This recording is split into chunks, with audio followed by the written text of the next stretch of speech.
Then, ma'am, we can begin the session. All right. Thank you, Tanmay.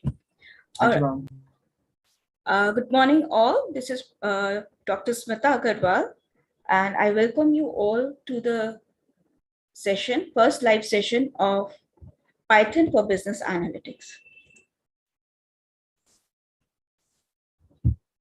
So I believe you guys have already studied basic Python in your previous course. And in this session, we are going a step further with learning about Python libraries for business analytics. So I believe you can all see my screen, my PPT. Yes, thank you, Uncle. Thank you, Sukanto. So today's agenda would be, first we will be talking about a bit overview of this course, what we are going to learn in this course. And then we'll talk about the project, the Flickstar movies, which will be your assignment. Then a bit about asynchronous content so that we can map our live session to that content. And in the end, after 15-20 minutes of the session, we'll be discussing on Numpy, the library, the mathematical and statistical library. So let's talk a bit about this course. So there are 4 live sessions. In the first live session, I'll be talking about Introduction to Numpy, that is mathematical and statistical library. Then in the second live session, I'll be talking about Introduction to Pandas. And in that we'll be discussing about the data structure series and data frames and how to manipulate data, how to clean that data, and how to analyze that data in Pandas. Then in the third live session, we'll be talking about Introduction to Visualization. Okay, we'll be talking about how to load the data from the CSV file, clean the data, prepare the data for the analysis, and we will be talking about Matplot library. In the last session, we'll be talking about Seaborn library, that is a visualization library in the Python, where we will be plotting bar charts, pie charts, line charts, heat maps, scatter plots, and styling them. In every session, I'll talk take about 5 minutes in the last or somewhere in between to talk about the project Flickstar Movies, which is your project assignment. So just starting off, I'll just give you a brief overview about your project that you will be doing. The project you guys will be doing is about media streaming library. Okay, so you have a media streaming business and called as Flipstar, and you are an analyst. You have been asked to give some interesting insights about movies that were released between 1916 to 2016. Okay, using Python. You are expected to understand the data, explain the data, write some Python code to explore the data and gain some insights about the movies, actors, directors, and genre. Quite an interesting project, right? We all been watching Netflix and we'll all be watching Amazon Prime videos, and you get some recommendations out of there. These are the top movies that are currently top 10 recommendation based on the movies you have seen. These are the top 10 recommendation based on the actors you've been watching, or the director, or the genre, whether you're watching an action movie or you're watching a comedy movie, right? So this project is based on that kind of business. Okay. So now how you're going to be marked on that project? First of all, you have to load the data. And interpret the data, get a basic understanding of the data. That will be 5 marks. Then there will be some questions to clean and prepare the data for the analysis. We just don't dive into analysis on the very first, just as soon as we load the raw data. We have to refine our raw data and prepare it for the analysis. Then we do some questions. We put on some queries. We try to get some insights into that data. So that third task is of 20 marks. And finally, you have to present your key findings of your analysis in a video presentation that will be of 10 marks. I guess you guys would be getting instructions about these from the institute. So this is a kind of snapshot of your asynchronous content. So we'll be talking, this is module 2 of your asynchronous content. Python libraries, you have Numpy. So this is what we are going to cover in today's session. Pandas, the second one, that is the next Saturday. Third live session about the introduction to data visualization. And fourth session would be data visualization in the Python. So all those 4 live sessions are clearly mapped out here in your async content. So I think we have already mapped it. The first live session, the topic that is I'm going to cover today, to your async content, the second, and so on and so forth. So I can, I think, skip this slide.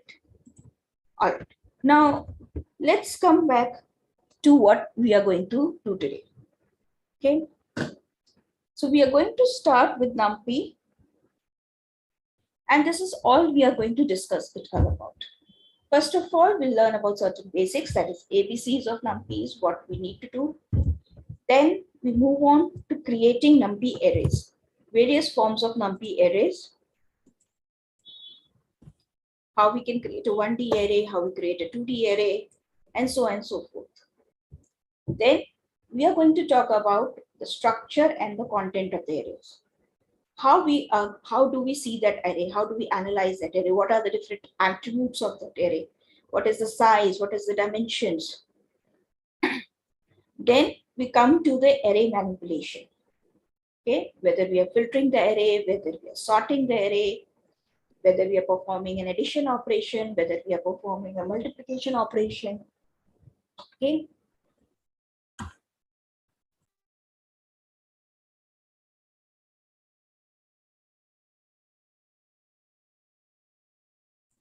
Okay. Next, we are going to talk about the statistical operations. We have certain statistical operations with us, the max, the min, the standard deviations, the mean, the median, and the mode. How we do those operations in Numpy. You will see many of the people call it Numpy, some call it Numpy, it's one and the same thing. Next, we're going to learn a little bit difference between our Numpy array and the Python list. Why we prefer our Numpy array over Python list. We'll see how the computation time differs in both of them. So after about 1.5 hours into the session, we will jump on to the case studies. The first case study, we're going to talk about a smaller case study about the matches of our 2 teams of Children's Cricket Academy, and we are going to analyze them. And next, we are going to a bigger case study with the largest data set, suicide cases in India from 2001 to 2012. I believe you guys have been shared with 2 CSVs for these case studies. Children's Cricket Academy, that is scores.csv, and the second case study, suicides.csv. Can somebody please tell me whether you have received these data sets or not?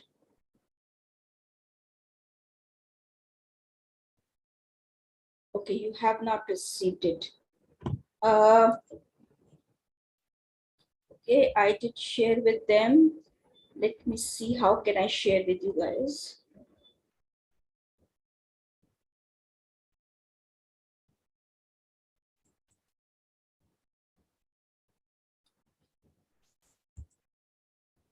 Okay, let me check. I cannot send it better directly email. So I have to send it through the coordinators and the moderators. Do you have this PPT with you? The one I'm currently sharing? Yes, okay.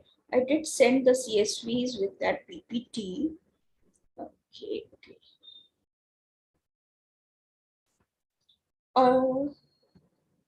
Arnab, can you please check, because rest of the students are saying that they have received the PPT. I'll check up with the moderator, my coordinator, and let's see if we have.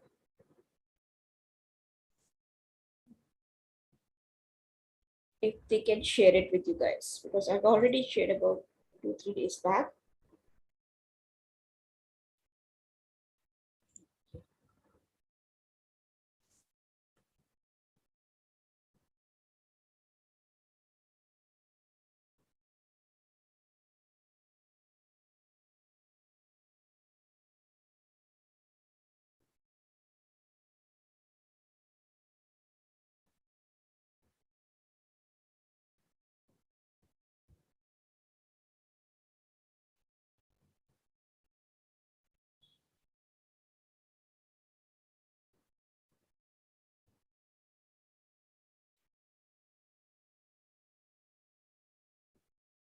Okay, I have sent the message. So yeah, this is this.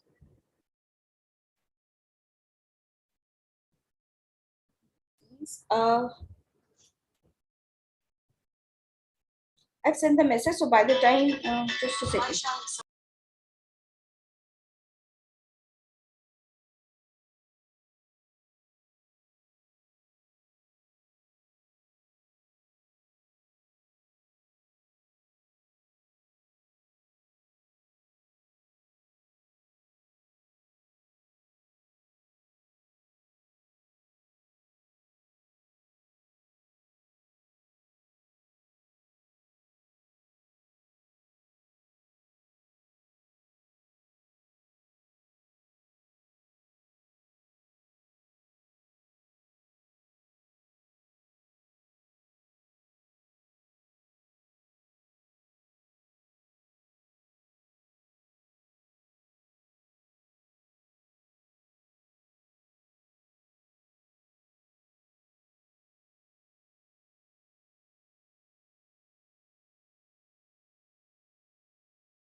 Okay, guys, no issues. I have talked to coordinator. It will be shared with you, and we'll be needing after an hour or so. So that won't be a problem. Meanwhile, we can continue with our studies.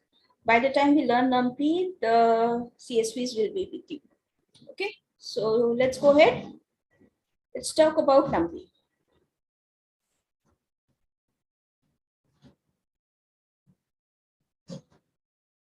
Regarding the term end exam, Shikha, yes, I'll be talking about it in the next class because I still need to receive the format and the structure from the Naseem Mohanji and MIMS. So once I receive it, I understand and I'll share it with you. Yeah. So probably in the next class, I'll give some 5 minutes initially to that. Okay. All right. So what you're going to learn today. So what you're going to learn today is how you apply your arrays to a real-time data case study. You will understand the structure of an array, how the structure is. It's not just a single array that we usually deal with, single one-dimensional array. We can have multi-dimensional array, and that is the beauty of NumPy. Okay, multi-dimensional array, 1D array, 2D array, 3D arrays. And how do you load that array? Okay, usually when we learn anything, we learn with the basic data sets of examples of 1, 2, 3, 4. But in the case study, we are going to load some real-time data from the CSV. That is CSV, I believe everybody understand, comma separated values. CSV stands for comma separated values. And when we open it, it opens in our Excel and we can see some tabular format of the data. I'll show you the CSV which I have shared with you. Okay, so we'll load that data. We'll understand the data, we'll iterate through the data, we'll have understanding of indexing of the data, and we'll perform some basic operations of that data. Whatever we learn in the first hour of our session today. Okay. So there are certain things which I require you from you guys also from your end. I believe Anaconda is installed in your machine, and Jupyter Notebook. You're familiar with Jupyter Notebook. You can do coding in Jupyter Notebook, write basic Python programs. You can import libraries. You can do some list and dictionary manipulations. Good, I'm receiving a lot of yes. So these things makes things easy for me. So you know the ABCs of Python, right? And yes, of course, some high school statistics. What is minimum? What is maximum? What is standard deviation? What is mean? What is median? What is mode? And what is a percentile? These 4-5 terms which you learn in your high school in 8th or 9th class, that is the only thing I require from you guys for today's session. So let's go ahead. So let's start with the Numpy basics. So Numpy, as you probably might have guessed, it stands for numerical Python. Okay, it is a foundational package. It is the very first package that you learn whenever you go into data analytics. Okay, this package contains all your mathematical and statistical functions. Fourier transform, linear algebra, matrix manipulations, logical operation. Okay. So these are all the functions that are handled by Numpy. Because it takes care of all your mathematical and statistical functions, all your major data science and data analytics library in Python like Pandas, CPON, Matplotlib, CV, Scikit, everything, every library is based on Numpy. And that is why it becomes so important to learn about Numpy before you dive into any of the other libraries. Now, the basic structure on which the Numpy is based is an array. It's multi-dimensional array, and it is called as ND array, that is n-dimensional array. Okay, Rahul, you want some link for the data set on WhatsApp group? Rahul, wait for some time. I have asked my coordinator to share that data with you, and she's arranging it so that you guys get the data. So we still have 1 hour before we jump onto the data set. And I believe by that time you guys will receive the data. As soon as you receive that data, please let me know. Otherwise, I'll give a ping, another ping to my coordinator. Okay. So let's talk about multi-dimensional array. So when I say a picture of array, when I say array, what kind of picture you get in your mind? It is a collection of data values stacked against one another, right? One behind the other, right? So this is 1D array. So you have a 1D array, you have 4 elements here, 7, 2, 9, 10, arranged on 0 axis. You can say 0 axis, you can say XY axis, whatever. So in terms of Python, we say x is 0, 1, and 2, right? When we talk about graphs, we say x, y axis. So whatever you like, doesn't matter. So when we talk about 1D array, it is elements or data values or data points, whatever you want to call them, stacked against one another, one behind another, right? Now, this is what we call as 1D array, one-dimensional array. Now, when I stack one-dimensional array on one top of the other, I get a two-dimensional array, right? So I have one axis and have another axis, x and y axis. So my one-dimensional arrays are stacked over each other. So we get it array of arrays. We also call this as array of arrays. Now, when my two-dimensional arrays are stacked over each other, I got a 3D array, right? So now I have a 3D array. So I have 0 axis, I have x axis, or 1 axis, or axis 2. I have a habit of calling x, y, z. Some have a habit of calling axis 0, axis 1, and axis 2. So I might be using interchangeably. So kindly pardon me on that. Okay.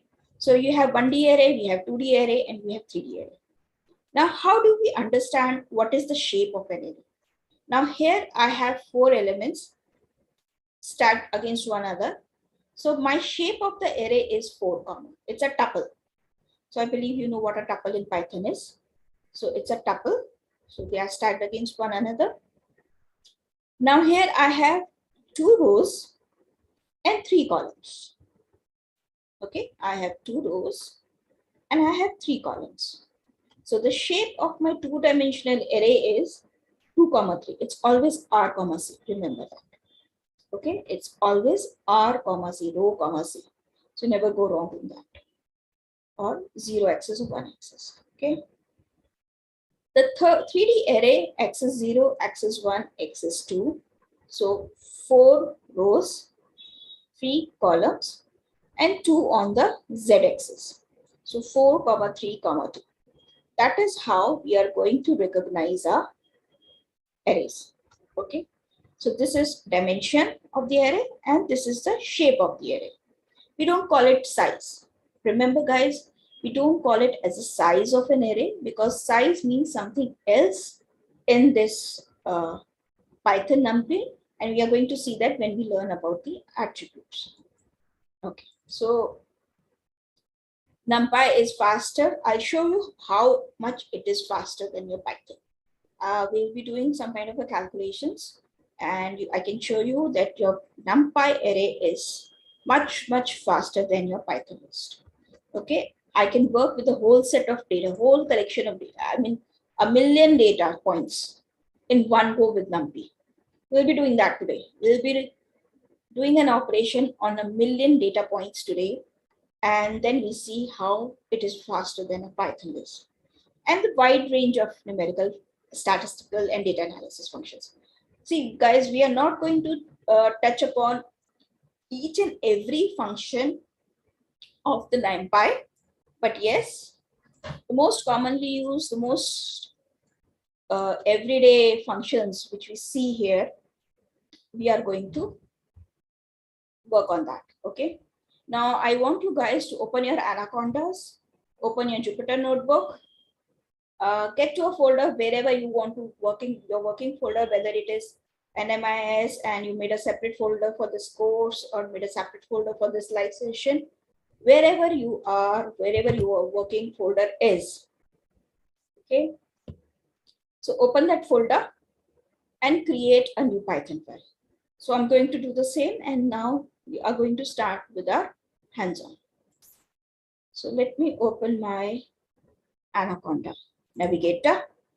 Okay. So everyone has opened your Anaconda Navigator. It will take some time, I know, guys.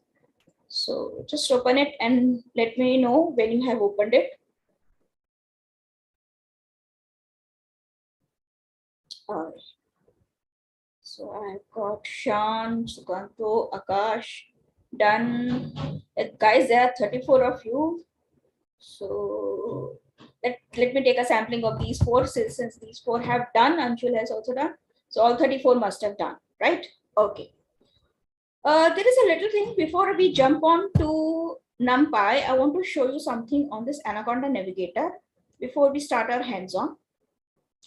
Now, whenever we are working with the library, okay, see, let's try to take an example. Whether when you want to read a book, you must have that book in your hand, in your Kindle, in your iPad, or on your bookshelf, right? So now I want to work with NumPy. So this NumPy library must be in my environment. My environment is being provided by Anaconda, right? So the NumPy should be in my environment. So since that book has to be on my bookshelf, on my Kindle, or my iPad, my NumPy has to be in my environment. So how do I check whether my NumPy is in the environment? So you guys, can you see after home, we have environment. Just click on that environment. Can you see? Okay. So I just click it. You can also go into your environment. Just click this little arrow so I can see my installed apps. And in that search, I write Numpy. So I can see the Numpy is installed. The 1.2 version is installed. Okay. Let me go ahead and check it for all my 4 libraries, the pandas.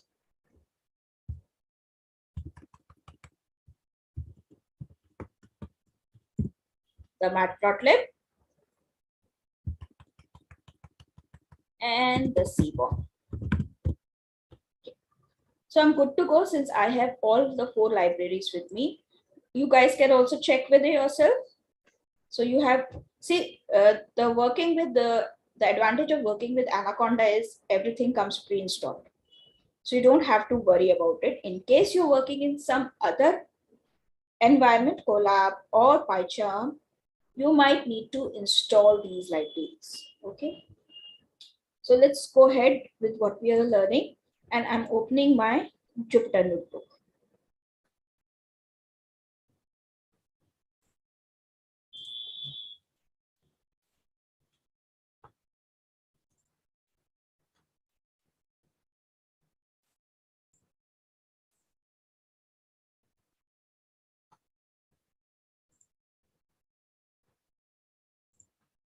Okay. I have my Jupyter notebook opened. So I'll go to my NMIMS live session. I have created this folder. So all of you can see this folder of mine. Okay. Now I'm going to create a new Python 3 file. I've already one file with me. So I'll be working in that file. You guys create a new file. So I'm going to open my file with which I'll be working today. So I named that file Python for Business Analytics LS1 Numpy. So you guys go ahead and name with whatever name you can recognize that file, and you can refer it to later, whatever the name that is convenient to you. So everyone is ready for the hands-on. So they have their Python open. Yes. Okay. Skanto, Shan, Rajat, yes. Good. Vikram, good. So let's start. Now, most of you guys have seen that you have installed Numpy with you. In case you're working, so it's not always that you're going to work with Anaconda and Jupyter, right? In industry, the client might ask you to work with Colab, it might ask you to work with PyCharm or any other environment which might not have the advantage of Anaconda with pre-installed libraries. In that case, you're going to use this command exclamation pip install numpy. Okay, exclamation pip install numpy for installing your NumPy library into whatever environment you're working on. See, when we work with a great tool like Anaconda, so we get lazy and we don't know the basic commands that is required to install libraries or to set up the environment. I know, understand that you guys are business people, MBA people, but you will be working with analytics. So you should know how to do a little bit of things of installation that is required for your analysis. Okay. So this is the command. I can execute it. And it is going to tell me that the requisite library is already there. Fine. So let's go ahead. Now, as everyone has told me already, that they have studied list with Python. So anyone who cannot recall what was the list, just a bit of insight. Lists are just data points separated by comma, enclosed in square brackets. Okay, so I have created a list called height here, where I have 1, 2, 3, 4, 5 data points separated by comma and enclosed in the square brackets. If it is enclosed in parentheses, it is a tuple. If it is enclosed in curly brackets, with a little different syntax out here, we have the dictionary. Okay, so that is list, tuple, and dictionary, which you have learned in your previous course. Now let's try to check. Did I really create a list? Yes, it is a list. I use the type command passed on my variable. This is my variable, and I know it is a list. All right, now let's start with our NumPy.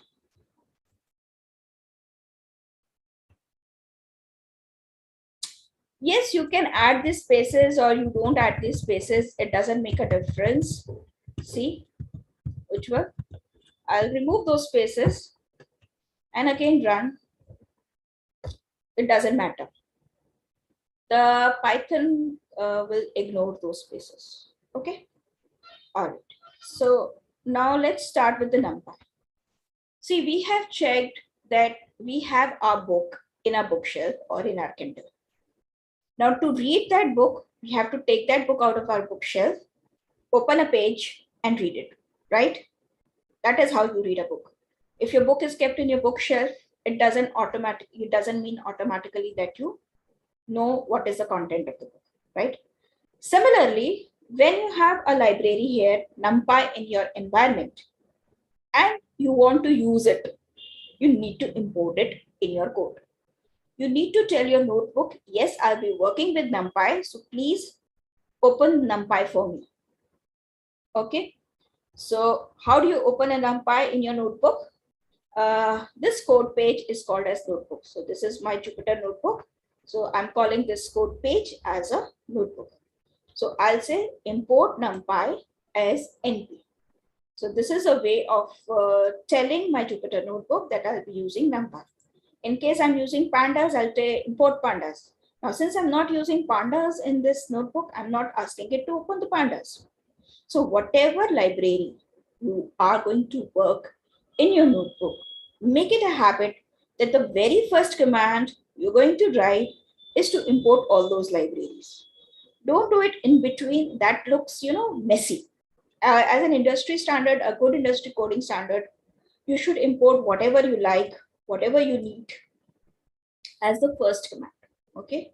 So we are starting working with NP. So I am importing my NumPy library. Now, since my NumPy library is in the environment, I'll just write NumPy, and I'm going to talk it as an alias. We all have our, short names at home. So our parents call with that name. So that is an alias. So here I'm going to call in my notebook numpy with np. That is a standard way of calling it np. Even if you call ab and then call using ab throughout your notebook, it doesn't matter. But we are going to stick to the standards and call this numpy as np. So the first thing we talked about was array. So let me go back and talk about a bit about array before we start creating them. So we have set up an environment, we have imported it.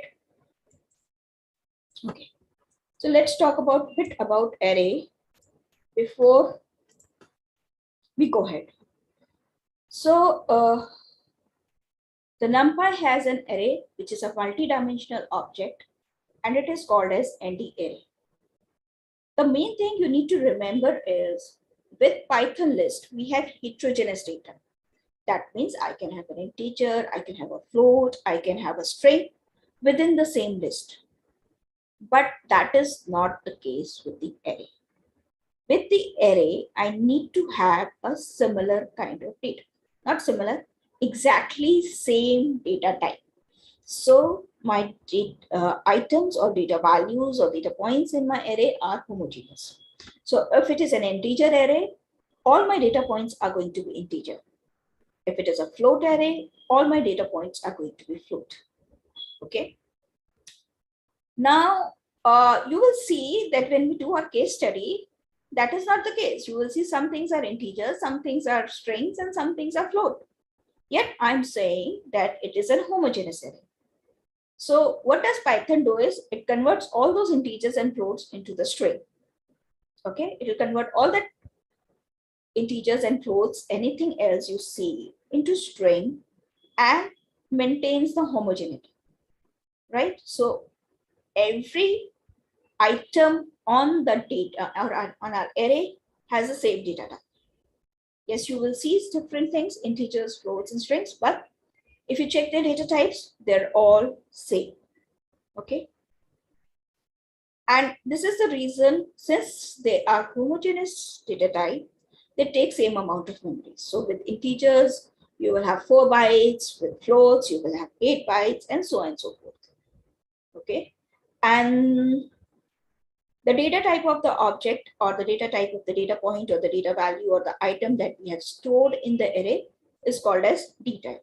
So basically the takeaway from this slide is what is an ND array, what is a D type, and we have a homogeneous array. I'll hold this slide for a while and we'll come back to it when we are discussing the difference between Python and Python list and array. So let's talk about creating our arrays and we go back to our code. Now I want to create a array from I want to create a 1D array, one-dimensional array. I want to create a two-dimensional array. I want to create a three-dimensional array. I should be able to create an array from the list. I should be able to create an array from the tuple. I should be able to create an array of zeros and ones as we require. Okay, so we are going to go ahead and do that one by one. So the first of thing, let's start off with the height list created out here, right? I created this height list. All of you create a list, any list in your code. And when you convert that Python list, convert your Python list into an array. This is the way you do it. You give a variable name. I prefer to give np array height so that during my code, I can recognize it again that it is an array of numpy and an array of heights. So this is the way I like to name my variables so that wherever I am referring those variables, it's very clear that what I am referring to. So this is a variable name. You can give even ABC, it doesn't matter when you're learning, but when you are in the industry and you are creating a code or a variable, the name should be very meaningful. So here, np array and height, which will clearly tell you that it is an array of numpy and of heights. So how do we create it? First of all, we invoke the library name, alias np. Right? If I say here as AB, here I again say as AB. If I say there as np, I say here as np. Okay. So whatever alias name you have given, you're going to use that throughout in calling your library. Then I'm going to invoke my array constructor. I can call it constructor or a method or a function. And I'm going to pass my list. It is as simple as that. So your variable name, your library alias, a dot, it is a dot. So make sure it is a dot. And invoke a function and pass your attribute. Okay. And let's execute. Okay. I did not execute this. That is why I got an error. Now I run again, execute it. It created a no error. So did you see what happened, guys? Since I didn't not let me clear the kernel and show you again what happened. Yeah, let me clear it. So let me run this. See, I told you to import numpy, and if I do not execute it, my numpy is not in my notebook. And so when I try to create an array, it gave me an error. So I must execute it. No, Akash, it will not. So Akash is asking, if you give heterogeneous value, will it give me an error? No, it will not give you an error. It will convert all your data points to string and it will treat them as string. We will be creating one such array. So don't worry about it. You will see. Okay. You can try it on your own. You give a list with 145, 2.45 and hello, and then create an array and it will create with no problem. But when you check its data type, you will see it as U46, which is a type of string. Okay, so I executed my numpy. Now I'm going to create a 1D array. Now let's check what is the type of array. So I created my array from the list. Now I'm checking my type. Okay. So when I check my type, it is telling me, yes, was successful in creating a numpy array. I hope all of you guys must have done this code. Okay. Ankush, clearing the kernel means like cleaning the slate. So when you type a lot of commands and then you do a CLS on DOS to clear up the screen. So when I said I cleared the kernel here, restart and clear the output, what I asked my kernel was, my Python kernel, or the where Python gets executed, is whatever the commands I've executed it, clear their output, and I'm going to start afresh. Okay, it means clear everything. It is as if I'm starting from the beginning. Okay, you got it, Ankush? Ankush was asking what was the exact logic of clearing the kernel. Okay, the exact logic clearing the kernel is I want to start fresh. I wanted to show you why I got an error while I was creating my 1D array. And the reason was I forgot to import my NumPy. So if I forgot to import my NumPy, it will not recognize it. Okay, so now let's move ahead. So we have NumPy ND array. Now, if I want to print my array and see, so I'll just write my variable name. I cut this array. And another way is I write print and pass it as an attribute. And then I can. So you can see the difference in the output. When I give it as a variable, it write an array in front of it and give me all the data points. And when I say print it, U11 is, okay. Akash Biswas is asking that when I give an array, he has given an array of creating within integers 2 and 3, within a string hello and 5,6. And it is giving you d type of, it can give you d type of U11. If you have something like you add a float to it, it might give you U46. This means that everything in your data is string and it is you. Akash, do you understand what is an ASCII code? Yes. So you know what is an ASCII code. So you might be aware of universal code, right? Where you can include your languages of Japanese, the Japanese and Chinese, all the characters of the Japanese and Chinese. You have a universal code, right? Okay, so that is above ASCII. ASCII just take care of your English alphabets, right? You have a universal code. So this will take care of you that yes, or let me tell you in a very simple terms, it means all your data is string. Okay, it means all your data is string. I'm going to create it. Okay, I'm going to create it. All right, so now we have printed our array. Now what if I don't have a list? I have some scalar values. And I give those scalar values, those data points in the square brackets and try to create an array. So all of you just create an array with whatever scalar points you want to create.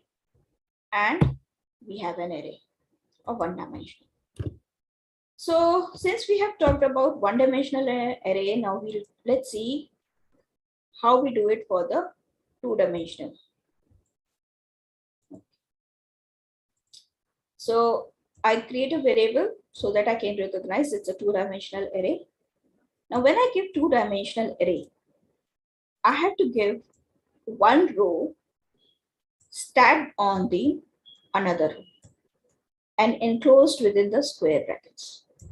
So be careful with the square brackets when you are giving for two-dimensional array.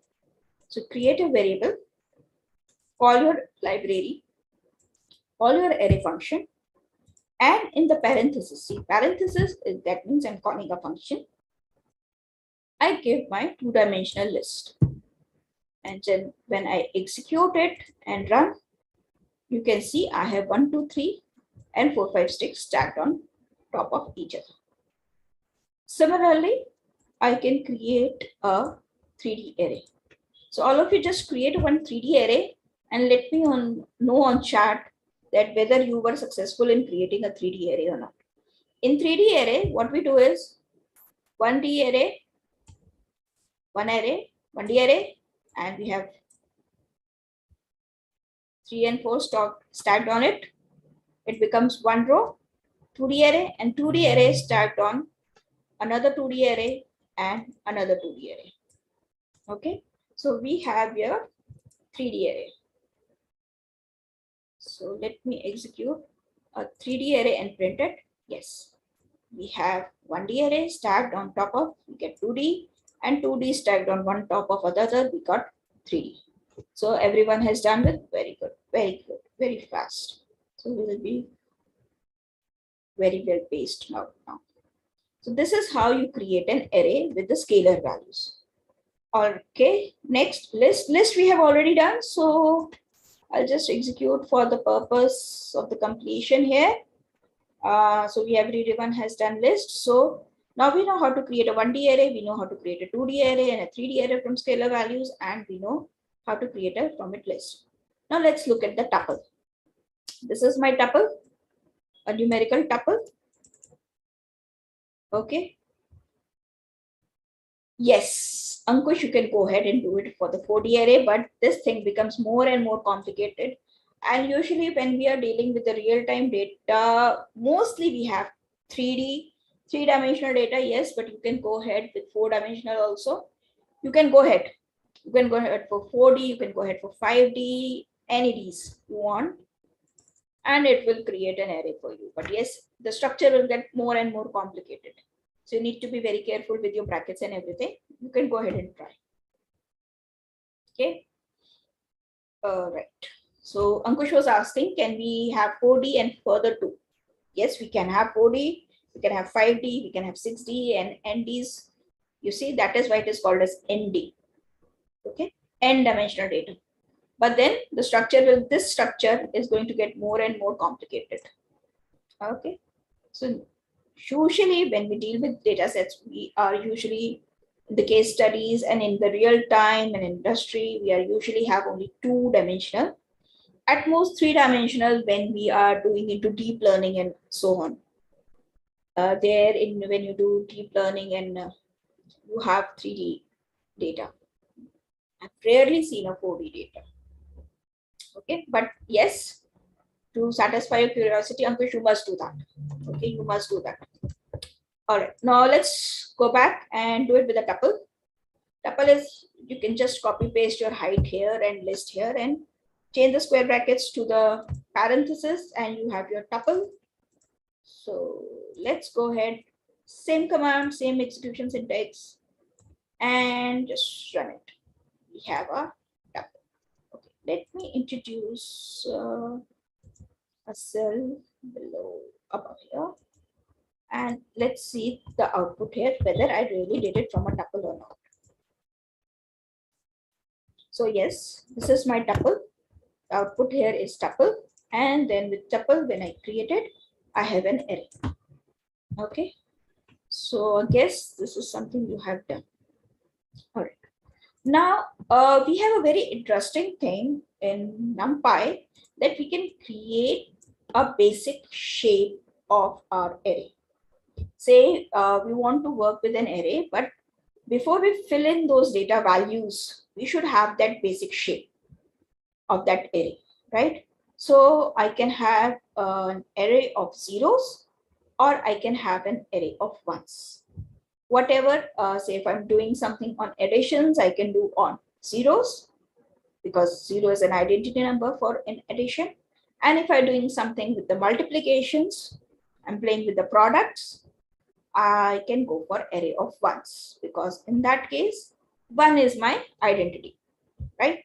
So let me create an array of zeros. So this is what we have, an array, a blank array, or you can say an empty array, which you can use it to fit. It's not, I'll not call it an empty array. Empty array technically means something different.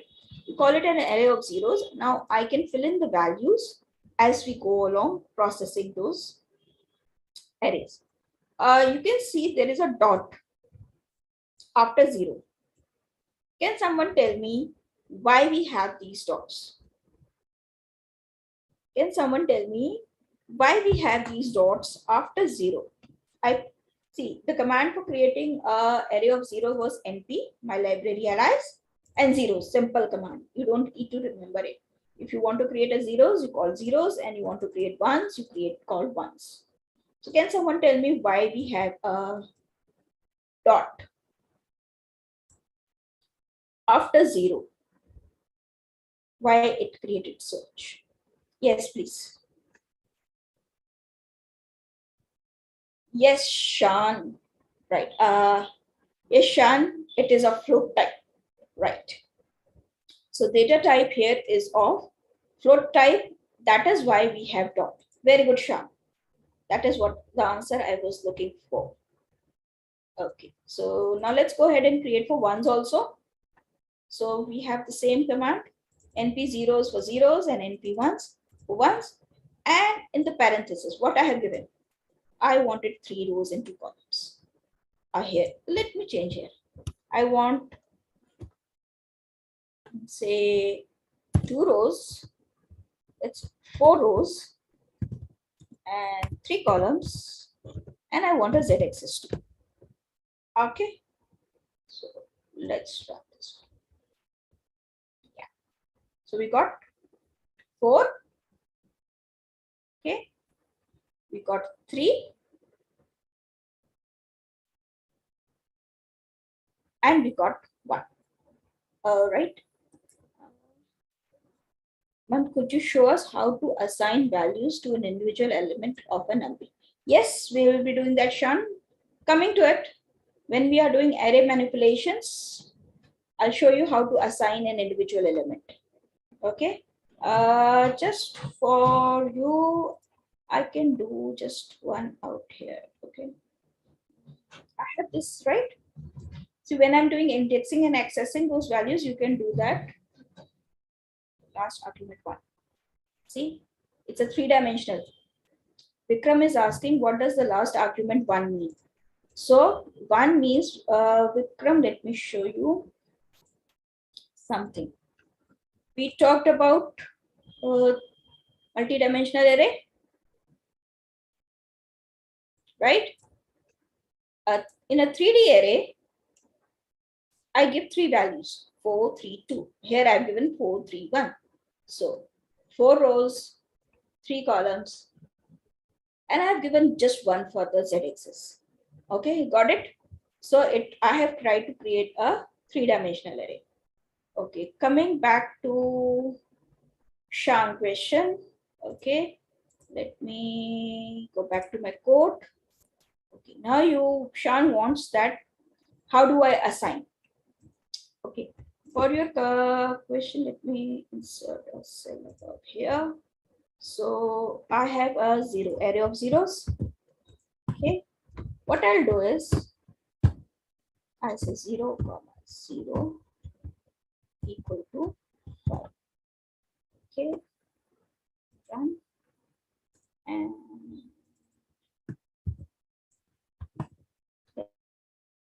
yes, so simple.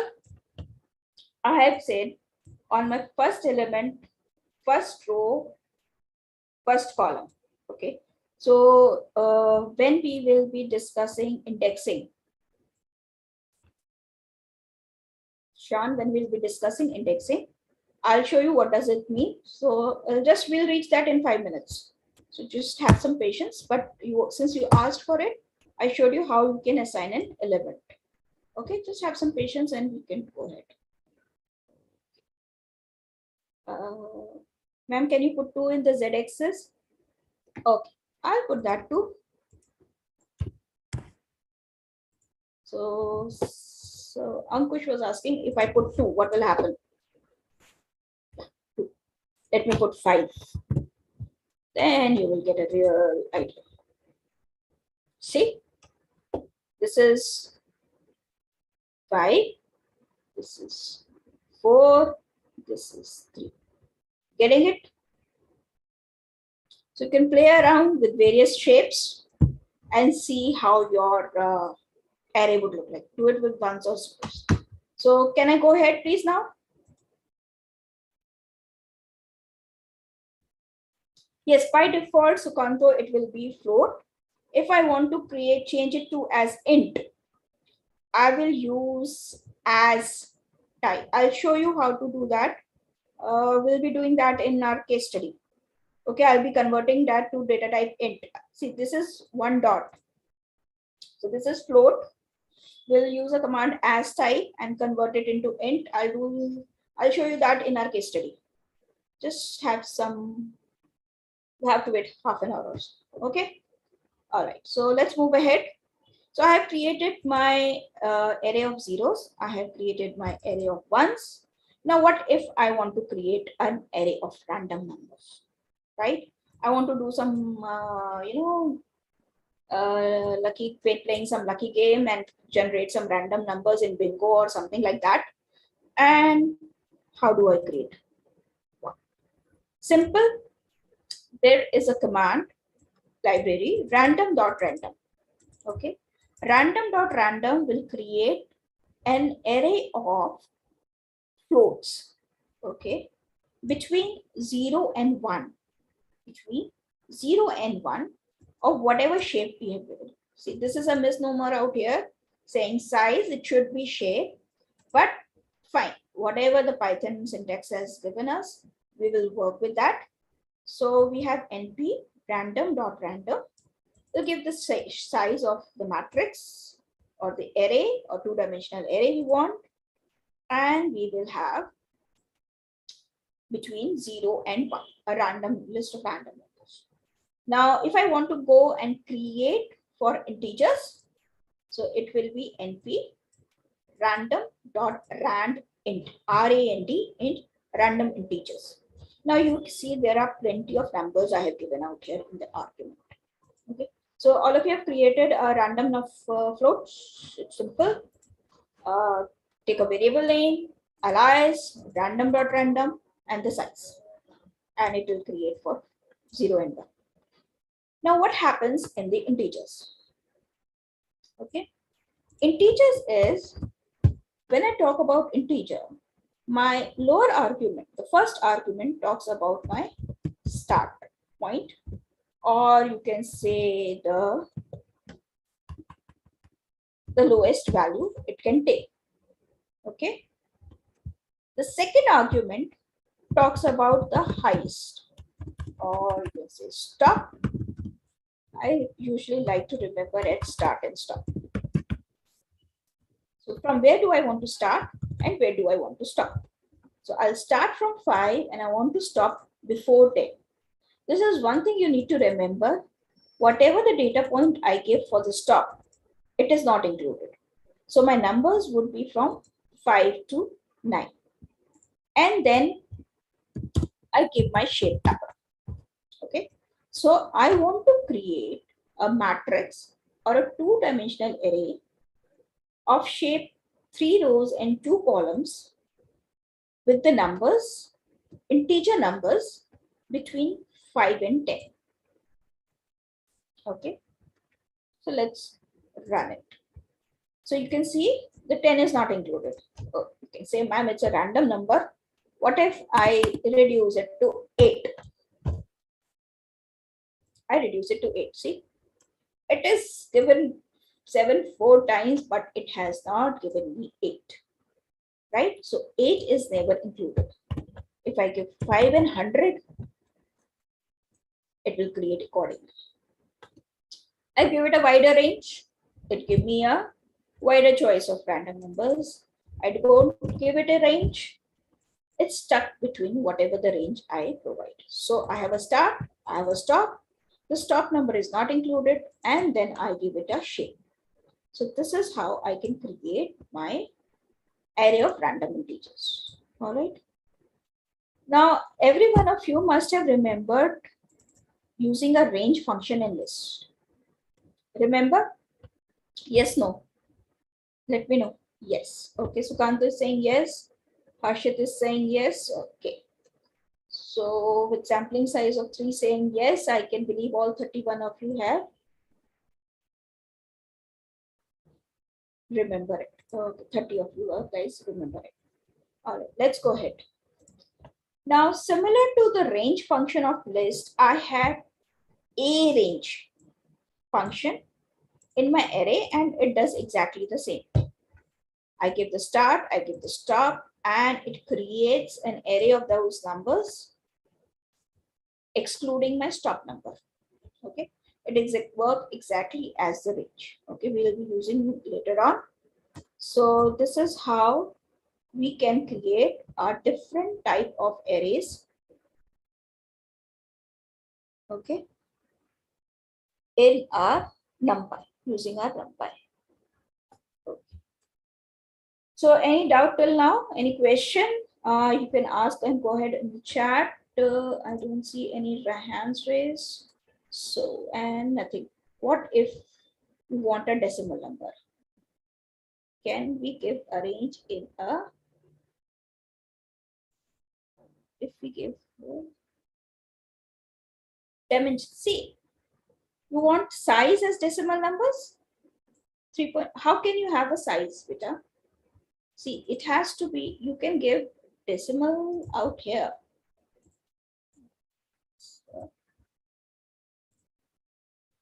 Right? Okay, try it. What does it say?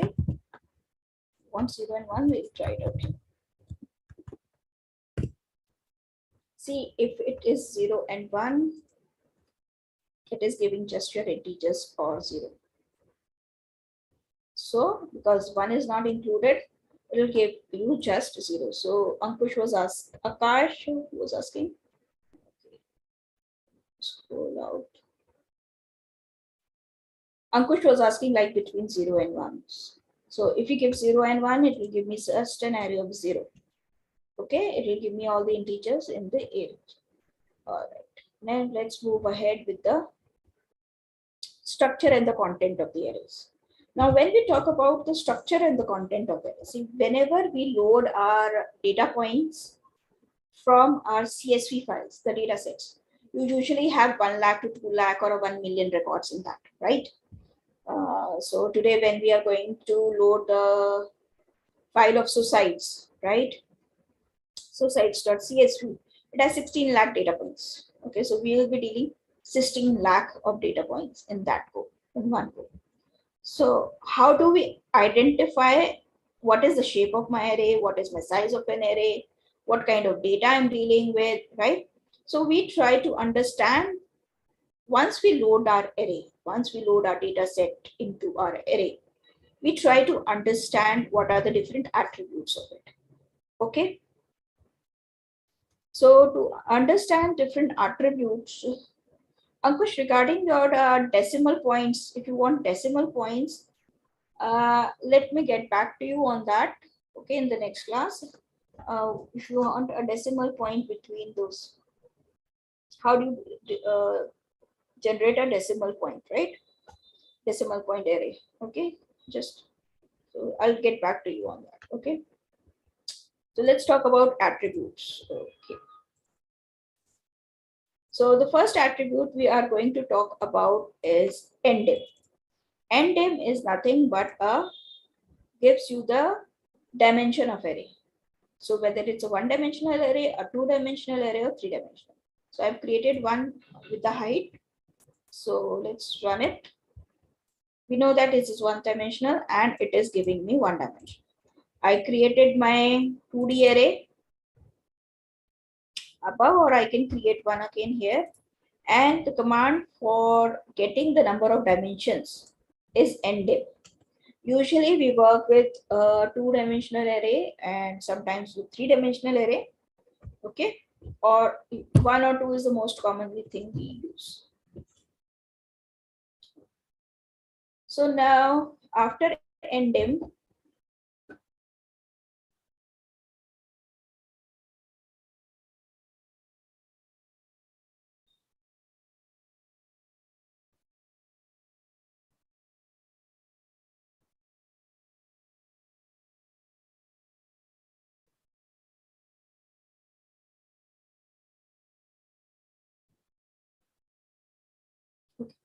now after endim, we try to identify what kind of data we have, whether we have integer, whether we have floats. Okay, so let's try. We have our before we find the data type, let's try to find the item size. We should be doing item size later on after the data type, but okay. So I have my height here. this is my array of heights with 145, 162, and so on. And I try on what is it. One thing you need to observe is I'm not putting any parentheses out here. Why? Because these are not the functions. These are the attributes. So when I'm calling an attribute of an array, I should not be putting any parentheses like this. Okay. You will not put in any parentheses like this, because if you put, it will give you an error and say I do not identify item size function. Okay. Since we are talking about attributes, so attributes, you just, whatever the attribute you want to learn about say height, item size, it gives it as 4, because my data type here is integer. So it is int 32. Just a second. Everyone, can you hear me? Yes. Shan, can you hear me now? Yes, Shan. Sukanto, Anas, and Priyank, everybody. Yes, it's audible. Okay, just waiting because okay, fine. All right. So I was quite up for a minute or so, just taking some breath. So you might thought it might be breaking. I was just having a sip of water. No, I was quiet for a minute. I was taking a sip of water, so it might Shan might thought I might not got it. All right. Okay. So let's talk about item size. So item size give me the size of memory my each element is taking.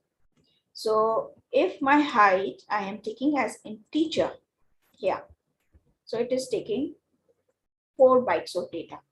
Now you say, ma'am, why it is important that we know what is the size of data? It doesn't matter, just 4 bytes, right? Why should I bother you about it?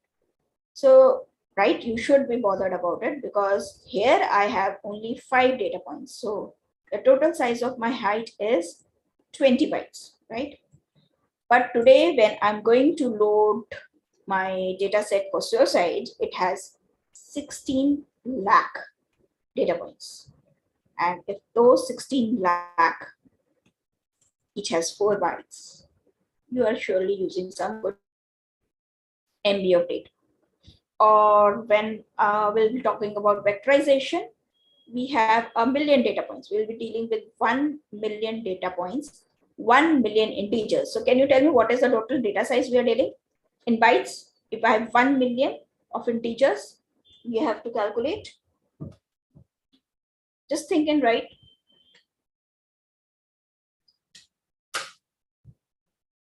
Yes. What will be the size of data I'm going to deal if I have 1,000,000 data points of 4 bytes each?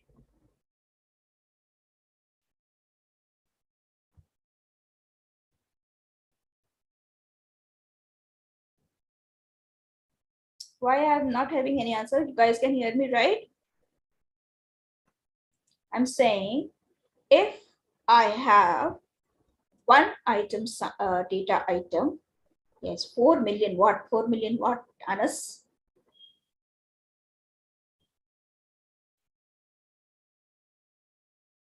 What will be the unit? 4 million bytes. And what 4 million bytes are called? 4 megabytes. So it will be 4 MB of data, right? That's right, Sham. So we will be dealing with 4 MB of data. So something as low as integer, and when it runs into 1,000,000, we have 4 megabytes. So that is why my item size becomes important, because we are never dealing with 5 or 10 data points. We are dealing with 1,000,000 or 2,000,000 or 10,000,000 data points at a time. So whatever my size of a single data point is, it becomes important when we are dealing a huge data set. So what if I'm dealing with the floats? Okay. So here I'm dealing with the floats, and when I execute it, it has 8 size. So the size of here is 8. Now let's check out if I try to create an array, a mixed array as requested. So I'll have np dot array, and so I and I have a help. So I'm creating a mixed array, having an integer, having a float, and having a string. Okay. So let's execute it. Will it create?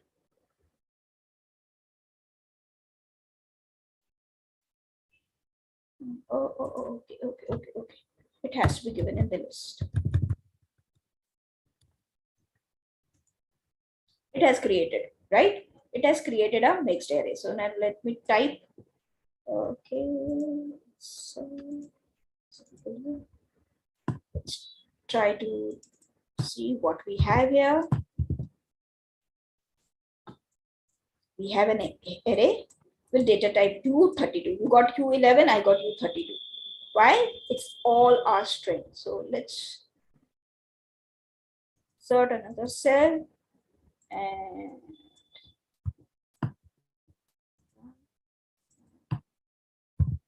try to find what is its item size.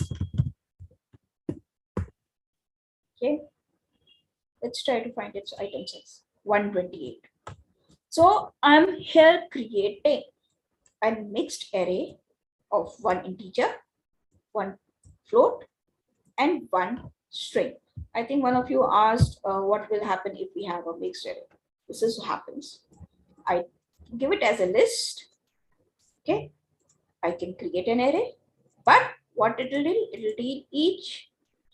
Vikram, I just discussed that. Vikram, are you aware of ASCII coding of your numbers in strings? Yes, you are aware. So ASCII coding gives you for numbers and for your alphabets. Okay.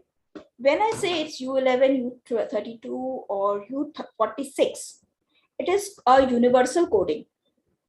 It is a universal coding which includes even other languages like the number your E from Hindi, or the alphabets of your Japanese language, or alphabets of your Chinese language, and it understands other languages. So basically, it is giving you the universal code, whatever it is using to store your data type. Got it? Good. Okay. So let's go ahead. So I created a mix array, and when I check we know the data type it is saying here is as U32, and the item size is 128. Now think if I have a million data points of a mixed array. Now what is my size? What will be the size of my array I'll be dealing with? 128 MB, right? It brought it from a simple 4 MB, 1 million data points of integers, and I give it a mixed one, it becomes 128 MB. You are dealing with 1 million, you will be dealing with 1 million data points, a minimum, in any of your industry projects. Okay. So this is what an item size is when you have a mixed data type. Now let's talk about D type. This is something we can just go ahead because we have already discussed it. Let me talk about insert and completion. I can write it for mixed array. So D type will give me the data type. So we have already discussed when we were discussing item size. So here we have the data type. The height, it was 32. Salary, it was 464. Salary, guys, I created here when I created a float data type. Okay, so I might have missed the name salary. So here I have 12.23, 34.45, 52.12, and it is floor 64, and it has a size of 8. And the mixed one, which has size of 128, it has a U32. Whenever you see U32, U11, U46, you conveniently assume it is of string data type, coded in whatever universal code it can do it. Okay, if it can do it in 11, it will do it in 11. If it wants to do it in 32, it can do it in 32. And if you give some other numbers, it might go for 46 and so on. Okay. Now this was about the data. Now we talk about something very important dimension, which we have talked earlier also, shape. If you remember, I showed you the shape when I showed you my PPT, the image. So shape tells me what is my array dimensions. I should not be using word dimension because dimension is 1D, 2D, 3D, but there is no other word we can use out here. So when I talked about 1D, it has 6 elements. When I had my 2D, I'm using my previous data, guys. So one we have created out here during the creation. So this has 6, this has 2, 3, and this has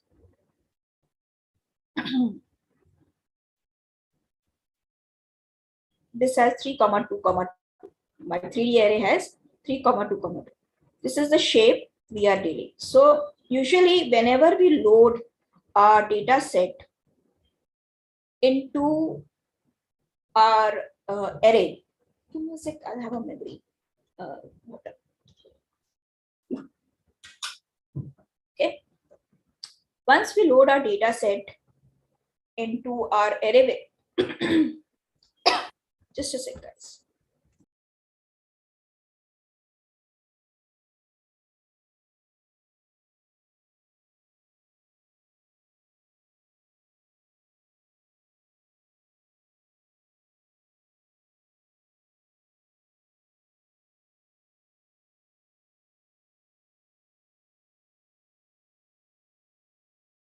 Okay. So whenever we load our data set into our array variable, the first thing we check about is its shape. How big, how big data I am dealing with. So that is the very first thing we check about it. So, and that is done through shape. Shape is something we will be using when we'll be doing reshaping of our matrices in pandas. So you will see this dimension popping up every now and then whenever we are dealing with our data. So just remember it's shape. Shapes tell me what is, the shape of my matrix or my array or my n-dimensional array. All right. Now we have shape, we had size, we have n-dimension. So what does this size do? Size tell me the total number of elements in my array. It was 6. Remember it was 2, 3 shape. So 2 into 3 is 6. And here we have 12 because we have 3 into 2 into 2. So we have 12. So it will tell me exactly the total number of elements in my array, the total data points I'll be dealing with. Okay. So this is size. Can you guys, you might be doing side by side, so I'm not asking again and again. All right. The thing is, now let's try to create an NP of zeros of 3, 5, 2 and check what is the size. Can you guys run through this for me and tell me what will be the size of it? Okay. Just run this command. X is equal to, I'm creating an array of zeros of shape 3, 5, 2. And you guys run this command, run the syntax, execute this code, and tell me the size. Yes, Sham. I'm getting one answer, Sham. So let me see all others.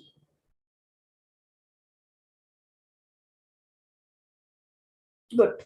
So only 3 people. What about the rest? Okay. So let's go ahead and run this. Yes, we have size as 30. And just have a look at what this array would look like. We have 3 rows. We have 5. And we have 2. Good. Very good. All right. So this is how my 30 zeros arranged in 3, 5, 2 matrix would look like. Now let's move ahead from the attributes to indexing. Okay. So let's start about indexing. Indexing is used to access the element, right? You might be using those kind of index when you learn basic Python. So for a say one-dimensional array of n size, the indexing goes from 0 to n minus 1. So let me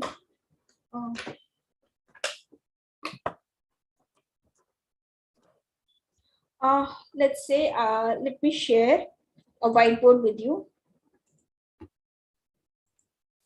Can you see my whiteboard?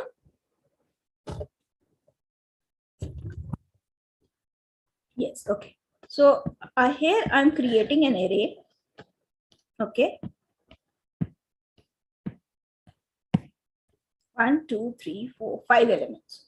Okay, I'm putting my elements as 10, 20, 30, 40, and 50. So what is my n here? N is 5. Okay, so we have 5 element array. Now when we start index, we start our index from 0. So my first element has an index 0. So it is my variable ARR. So I'll say ARR 0. What is its value? 10. Okay. So my second element is 20. Its index is 1. Third element 30. Index is 2. So guys, can you tell me what will be ARR 5?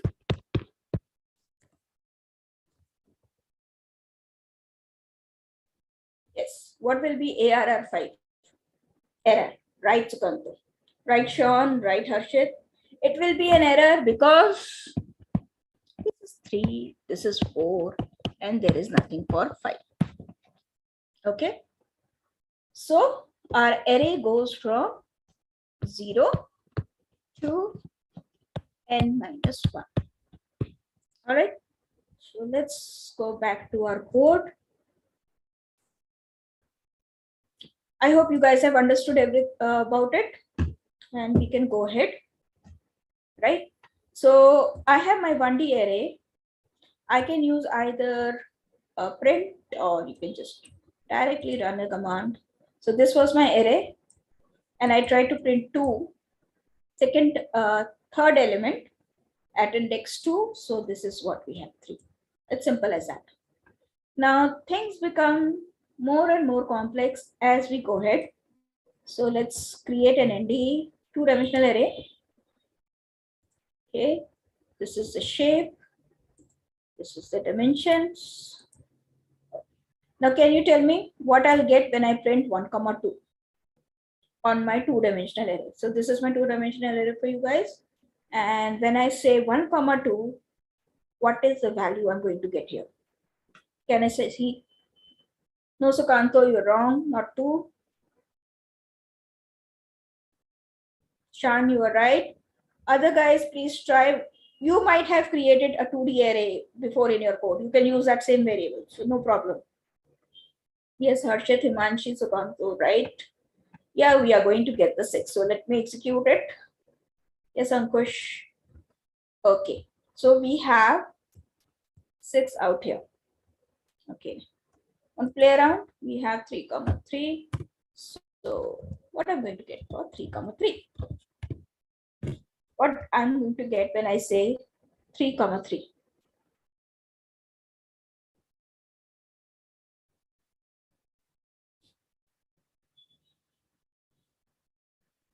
Yes, error, right. So if I want to print 8, what dimension should I give? I want to print this 8. What dimension should I give?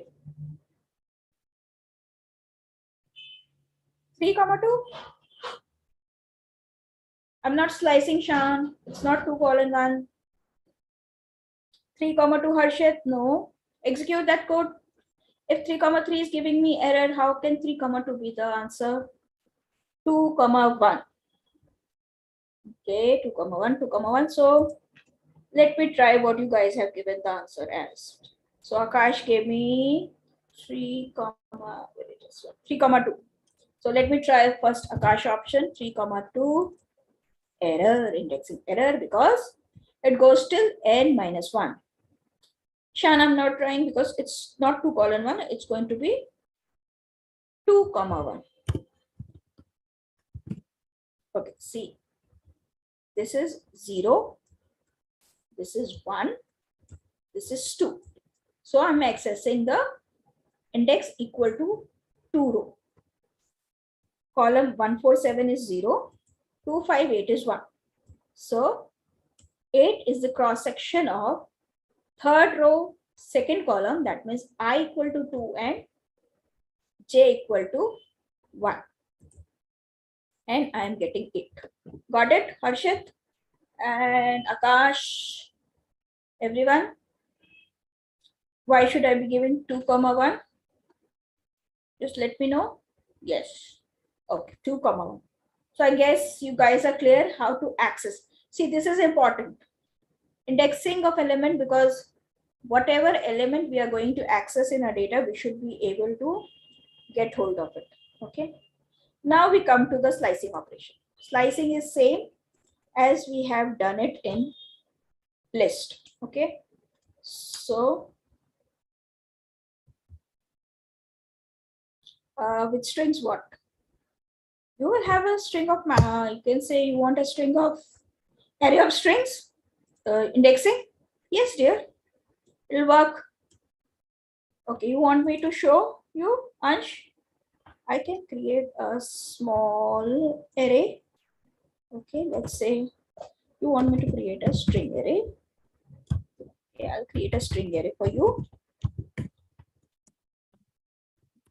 So let me copy this thing so that I don't miss out on the brackets. Okay, right. So now what I'll do is I'll put a small characters out here.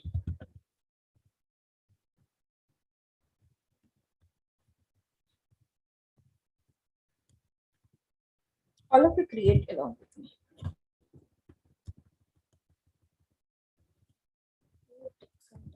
That's why I prefer.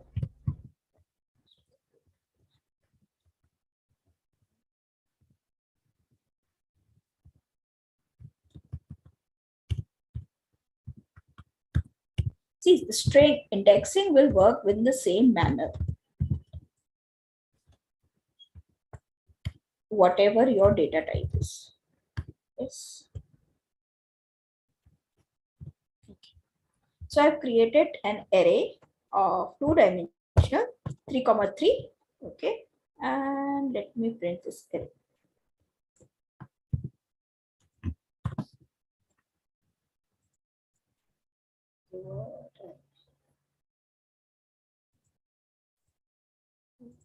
Double equal to. See, I have this array. Okay. Now let me find out the shape of the array.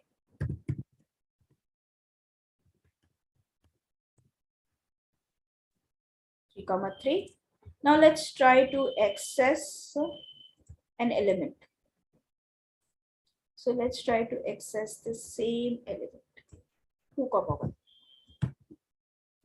My string array. So I'm going to access my 2 comma 1. So can you tell me what will be the answer? Ansh? Ankush is saying H, E, H, H. Okay.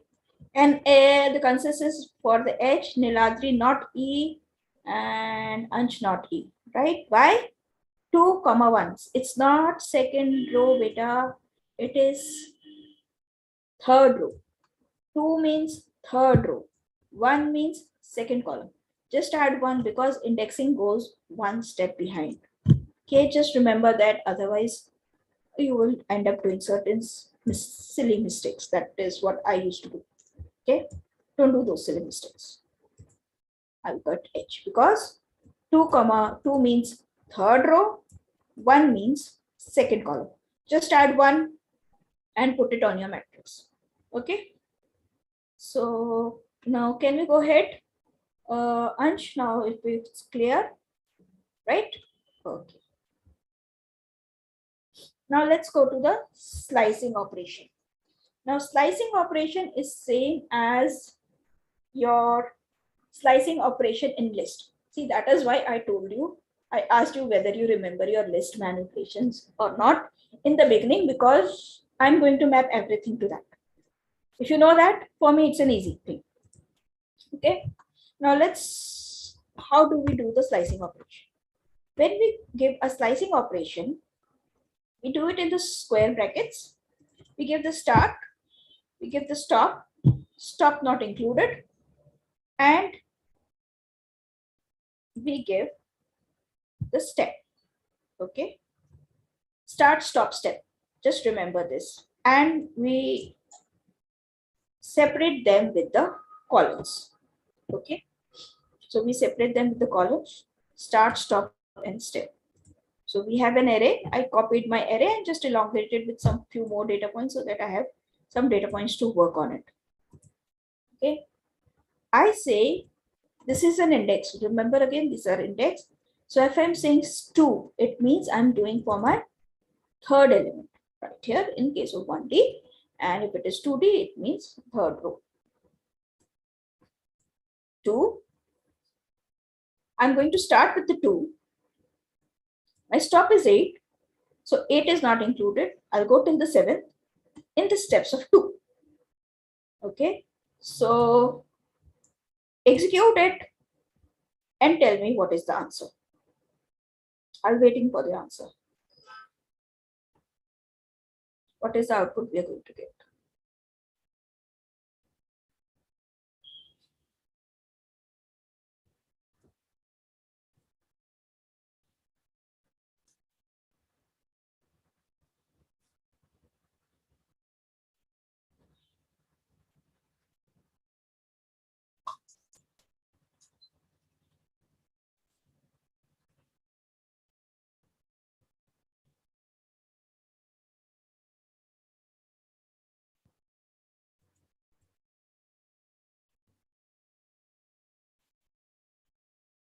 Okay, Shan and Himanshi is giving me the answers. What about the rest of the class?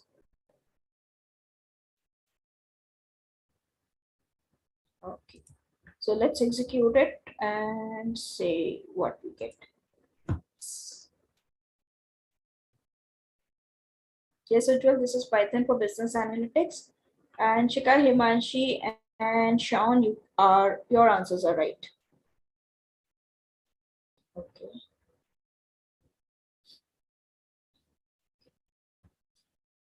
All right. So we have, guys, understand what the slicing means. So we have start, stop. Now, what if I want to reverse an array? So there is a no start. I want all my data points to be the part of the operation and to be the part of my output. So when I want all my data points to be included, all my data values to be included, I don't give any start and stop. Okay. And when I want to go from the back side, from the reverse end, rear end, I'll give it in the negative one. Okay. So if I give it a negative one, the output is going to my reversing of the array. So here, no start, no stop, and negative one, I get an output as a reversal of the array. Okay. Now I have my, am I going too fast for you guys, or am I going too slow? If you want me to change the pace, please let me know. Okay. All right. So now if I have, so this is something same what you did in Python list. So not spending too much time out here.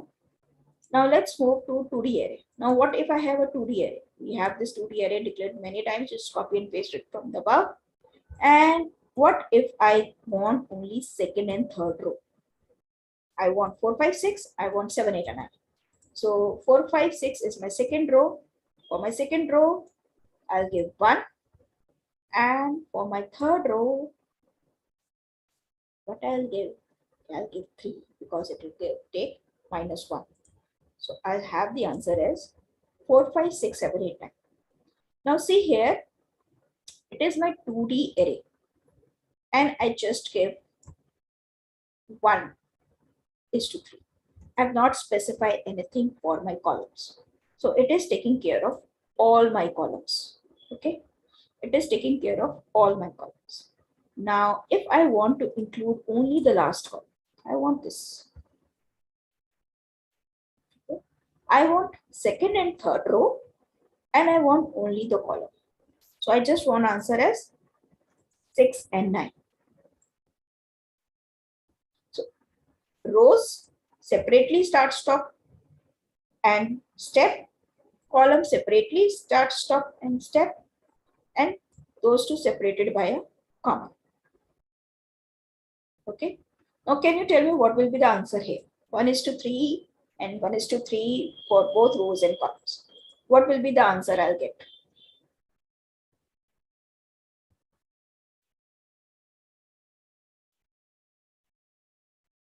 Okay, Harshit says 5, 6, 8, 9. What about rest of you guys?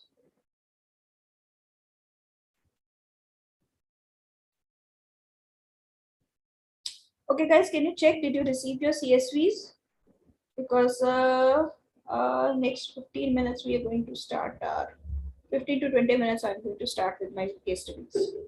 At max, we can take half an hour. Just check whether you have your CSVs with you. Okay, only Harshit gave me the answer. Why? What about the rest of the guys here? Just pick up any of your 2D arrays that you have declared earlier. Yeah, we have declared many times. I'm just declaring it again and again. You can use the same variable. So let's see the output here.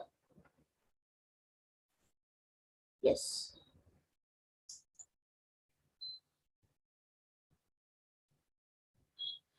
Yes, Sean, it should be shared by upgrade, because when I talked there at Narsi Mohanji, they said that they have shared with the upgrade team.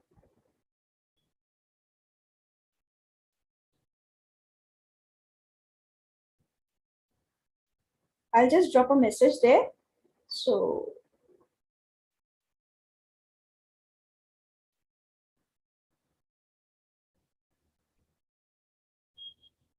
we'll check it up and we'll let you know. Okay, I'll just put it to my coordinator, put it the message that you have not yet received it. Okay. So, all right. So let's continue. I'll drop the message. She has acknowledged it. So let's see. They will check it up. Okay. So now we have an array 1:3 and 1:3 slice. So we got a part of our array, and that is 5, 6, and 8, 9. Now, slicing is something you might have done quite a lot when you were dealing with Python list. Another thing that we need to work on is reshaping. What does a reshaping mean? Change the shape of your matrix, or change the shape of your array here. Okay. Changing the shape means that if I have, say, 5 cross 4 or 5, 4 array, that means 20 elements, I can change it to 10, 2. So the only thing you need, we'll see with an example. Okay, so don't worry. The only thing we must follow is the total number of elements, that is the size, right? The size gives you the total number of elements in the array. So before and after reshaping must be the same. So you guys, you understand, this is a basic thing. If you have a 9 elements 3, 3 matrix, and you say change it to 5, 2, 5, 2 will have 10 elements. From where it will get the 1 element. So if it is 9 before, it has to be 9 afterwards. If it is 20 before, it will be 20 afterwards. Okay. So that is the thing you can remember. So whatever the number, whatever the size you have before, you will have it afterwards. So here I have 1, 2, 3, 4, 5. So okay, let me first find out what is the shape. of my array out here. I might do some mistakes in. So I have a 9. So 9 comma 1. Okay. So now I try to reshape it. So I have a one-dimensional array of 9 elements out here. Now I change it to 3 comma 3, and I use a reshape command, and then I give the size of the tuple, the shape of the tuple.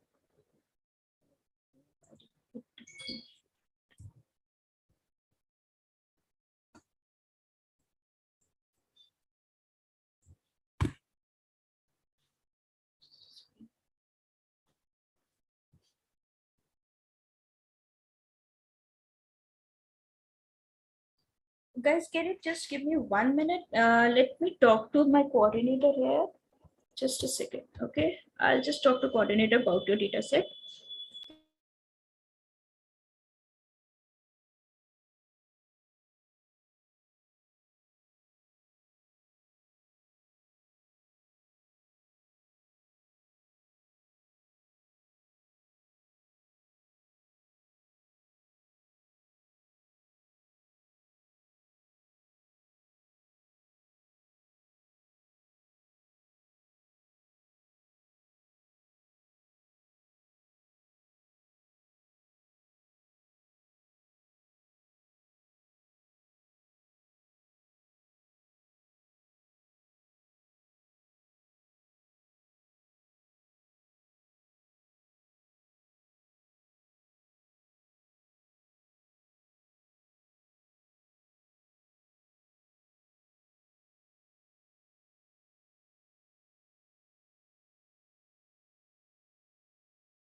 Guys, I have talked to my coordinator and it is shared in your drive. The file names are suicides.csv and scores.csv. It is in their drive and it has been confirmed from a grad coordinator also. So guys, you can just check it out there. And if it's still not there, I'll send it again with my code. Okay. So don't worry about it. So let's go back to, okay. Shikha, it's still not there. Shikha, check your upgrade drive, and wherever they have put this PPT, there should be CSV there. Okay, everybody's saying not there. Where is? All right. Okay.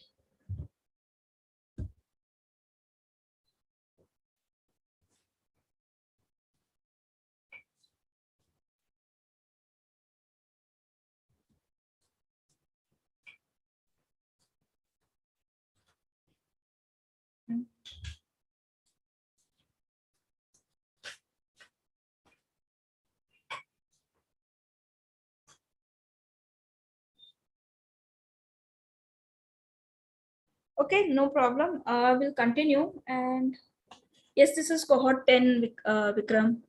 This is cohort 10. We have Jupyter file. Jupyter file, that means they have uploaded the previous one. I have updated that. So you'll get an updated one. So don't worry about that Jupyter file. The coverage sheet, yes. The PPT, yes. Yes, they should have. Okay, no problem. I'll send it in the post session and you will get it. Let's continue.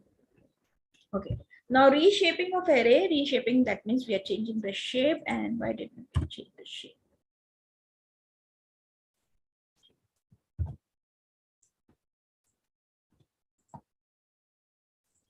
Yeah. So when I execute my command reshape, it will change the shape of the array. Now I said here, and it didn't change. Can you tell me what's happening out here? Can someone tell me what happened here? When I ask it to reshape, I put it a command here and said reshape. It changed the shape to 3, 3. But when I asked it to print the variable, it didn't. So can someone tell me what is the thing I'm missing out here? Yes, there is no assignment, right, Harshit? So when I did reshape out here, it just gave me the output, but it did not assign it to the variable. This is one of the very common mistakes we do when we are dealing with. We do the syntax of reshape, but we don't assign it. Hence, we don't get it. Okay, so I need to assign it here again.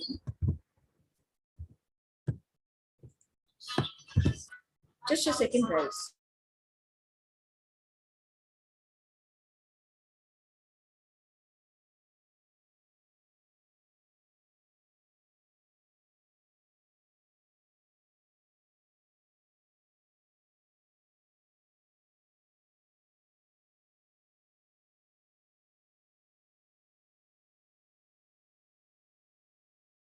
Okay, guys, they will be re-uploading. There might be some technical issue that they might have shared it, but it is not visible to you. So they're doing it again. So in another 10 to 15 minutes, you should be having that CSV files.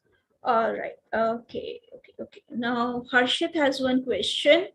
Ma'am, I have one question. Can there be any disadvantages while increasing the dimensionality of array while dealing with the data points? Yes, Harshit, it's not, I called it as a disadvantage, merely that you will be using more memory. So if you don't have any memory issues, okay, no problem. You can deal with the higher dimensionality of data. But if you have memory issues, you have limited memory, right? Say, you get stuck with the memory when you are dealing with 10 million data points. Say if you are dealing with the data of weather forecast of the weather of last 100 years, you might have about 50 to 60 million of data points. Or if you're dealing with the video data of those are expressed in one video is expressed in certain MBs, and you're dealing with the security video coverage of all the airports of India, you will have huge data. So the size or the dimension, whether it is a string or an integer, it doesn't matter if you have small data sets or when you have no memories issue, right? That is what you are asking, Harshit, if I'm if I'm able to get your question correctly. CSV came. Yes. Okay, yes, Harshit. All right. The files have come. Now you guys can have the files. When I'll tell you to load it, you can just upload it to your notebook homepage of your Jupyter, wherever you are dealing. So you can have access to it. All right. And right. So let's go ahead. So we have done reshaping, and okay, now I have an array. Now this is the time when you guys, yes. Now all of you execute this code, reshape it, and tell me what happens. Okay.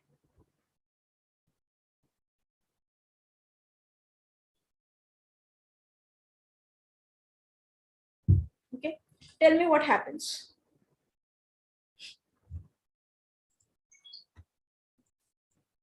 Error. Why the error? Why error, Shikha? Why error, Uchpal? Why we are having an error?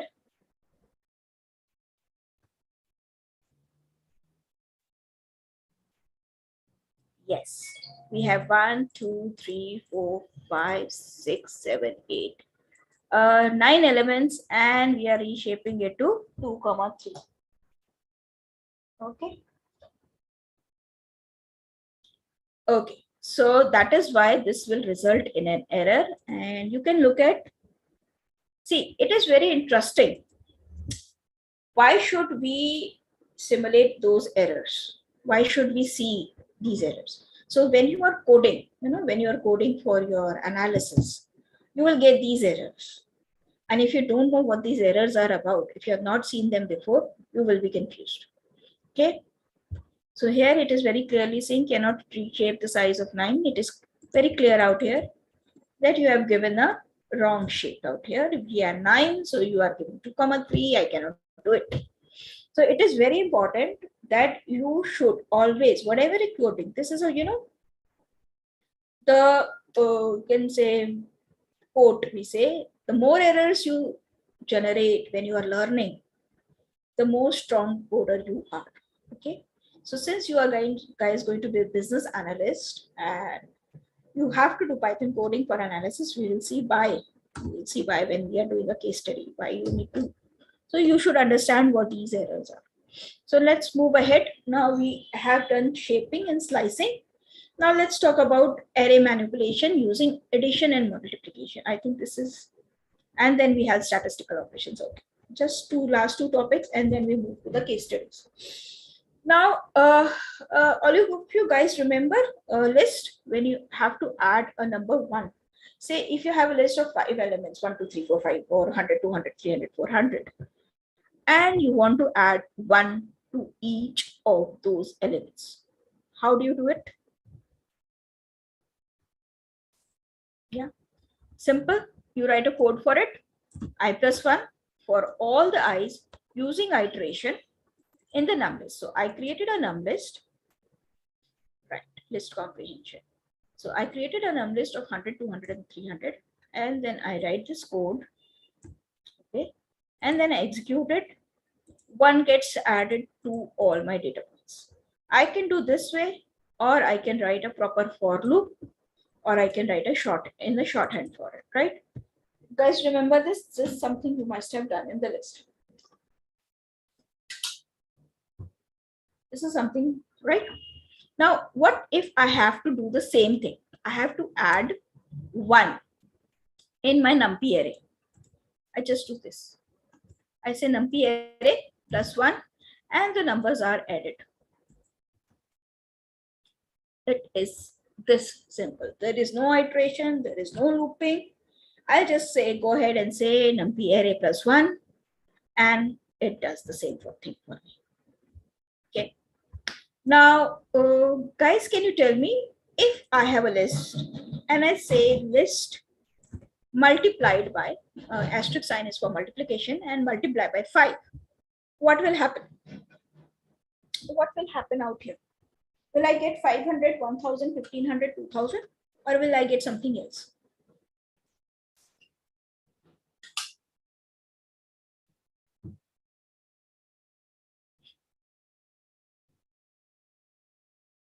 all the numbers will be multiplied by 5.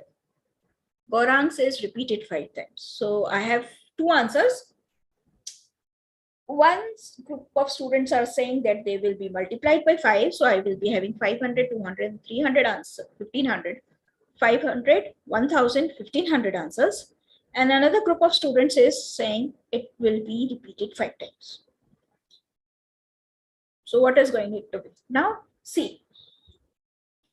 Remember, for the list manipulation, you need to have a for loop if you want your number, each and every data point to be modified.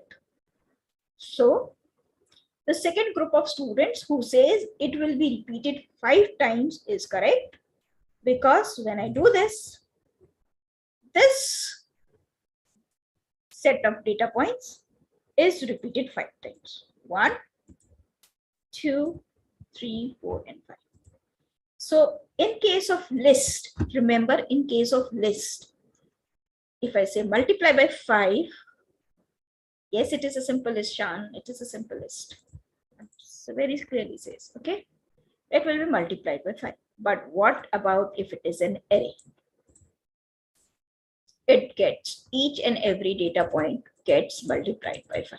So this is one of the major difference you must remember and be very careful while dealing with the list and while dealing with the Numpy array. So remember, for list, for manipulating each and every data point, iteration is important. Iteration, I mean, the for loop is important.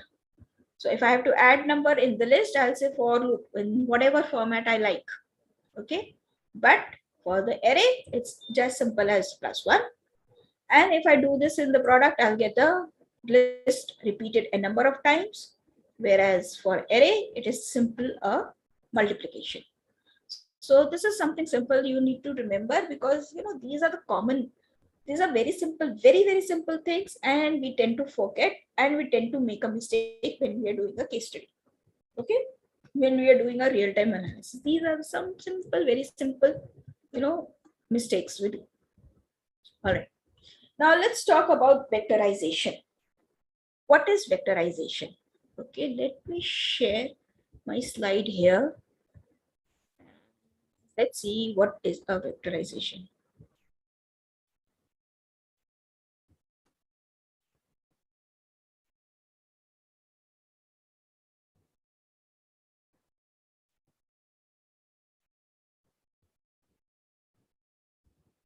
Okay, now let's go ahead. Vectorization. We'll talk about vectorization. So vectorization is nothing but parallel computing process. See, let me put it into a very simple terms. When you are dealing with the list, so we just say that we need a for loop to deal with each and every data point, right? I need a for loop to deal with each and every data point. If I have 1,000,000 data points, I'll be adding 1 to each and every data point in sequence. It's going to take some time, right? So if I have 1,000,000 data points in a list, and I'm going to add 1 to each and every one of them, so it will be 1,000,000 calculations, and it is going to take some time. Whereas in the array, it happens simultaneously, or it happens parallelly. That is called as vectorization, right? It happens parallelly, and it is going to be a very less data. So let me show you a simple code which you can run and understand. Okay, I'll just give you a couple of minutes so that you can run. What I did was, remember the range and arange function of the list? Here I'm using the range function of the list to create 1,000,000 data points. So here we have 1 with 6 zeros. So my mill list, I'm saying a million list. So mill list, I'm not printing 1,000,000 data points on my system right now. So I know you guys know how this thing gets executed. So I'll have the list of integers from 0 till 5 times 9, okay, in my mill list. So I have 1,000,000 data points. So I'm trying to simulate a real-time environment where I have 1,000,000 data points. What I'm trying to do is, I'm trying to square them. Squaring it takes, a lot of time. So doing 5 into 5, 25 is easy. Then doing 25 into 25 into 625 will be more difficult, and doing 625 into 625 and so on and so forth is going to take some time. And I'm also not printing my square list. So I'm just avoiding this, guys. You can do if you want, but it will take some time on your system. So your laptop will slow down a bit.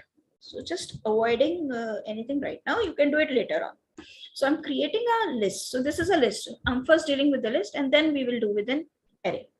So I'm creating a list with a range of 1 million data points, and I'm squaring them up. Okay. And I'm going to use a simple command, percentage time for space dash space. See, you can just copy this command. You're not going to use it. This is something. Just tell me how much time I have taken to squaring of the 1 million data points. So I'm just going to execute it here, and I'm going to execute it here because it's going to take some time. So see, you can see right here, my Python kernel is busy because my Python 3, it has been blacked out now. Yes. Now when it is done, it is said, it took me 7.81 seconds to calculate square. Yeah, fair. You say, ma'am, 7.8 seconds is nothing. So for 1 million data points, squaring all those 1 million, so 5 times 9 into 5 times 9, and it is done in 7.8 seconds. It's fast. It's nothing. Now let's see what does my array do. So in array, I created again a data million points using a range. Okay, guys, are you guys busy with the feedback? Okay, so you try to do this. I'll give you a few minutes, just understand this. So again, instead of range, what we have learned, we will use a range. We just did that. And we need to square it. So squaring here, I need a for loop. I don't need a for loop. I just say double asterisk 2. That means I'm squaring it. I'm not printing that million values out here. And I'm using the same thing to calculate the time. And I'm going to execute it. Just a second. I forgot to execute this. All right. Can you see the time difference? Can you which one is faster? Can you tell me which one is faster?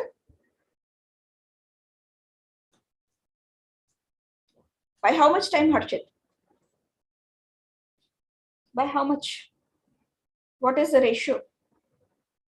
It is 10 times faster. It is 100 times faster.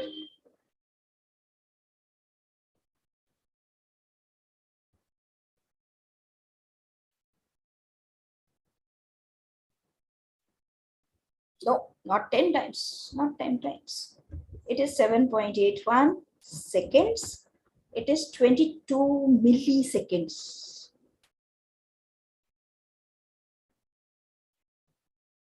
No, not 10, not 35. Shan, not 350. Yes, definitely some, but it's more than 10. 24 times, 21 times. Nope, guys, this is milliseconds. This is seconds. Shashwat, how you got 700 plus percentage? Simple, guys. This is second. This is millisecond. Milliseconds. In 1 second, how many milliseconds you have? 1000. Straight away, even if we ignore this number 7 and 22, this is seconds and this is millisecond, it becomes 100, about 1000 times, approximately about 1000 times. So I guess I can give Shashwat 700 plus percent. It is approximately 700 plus, or we can say roughly we can say it is 1000 times faster. So when we are dealing with a million data points, my NumPy array is 1000 times, the manipulation of NumPy array is 1000 times faster than my Python list. Okay, So you guys want to try, or I can go ahead. I will be sharing this notebook with you guys post session. Pritika, not 2000, not 2000. Let's keep it something less than more than 1000, less than 2000. I'm not calculating exact. Yes. So it is somewhere in the range of thousands. Okay. Now, this is one advantage of using NumPy array over Python. So when you're dealing with million data points, you get much faster calculations. And why do we get much faster calculations?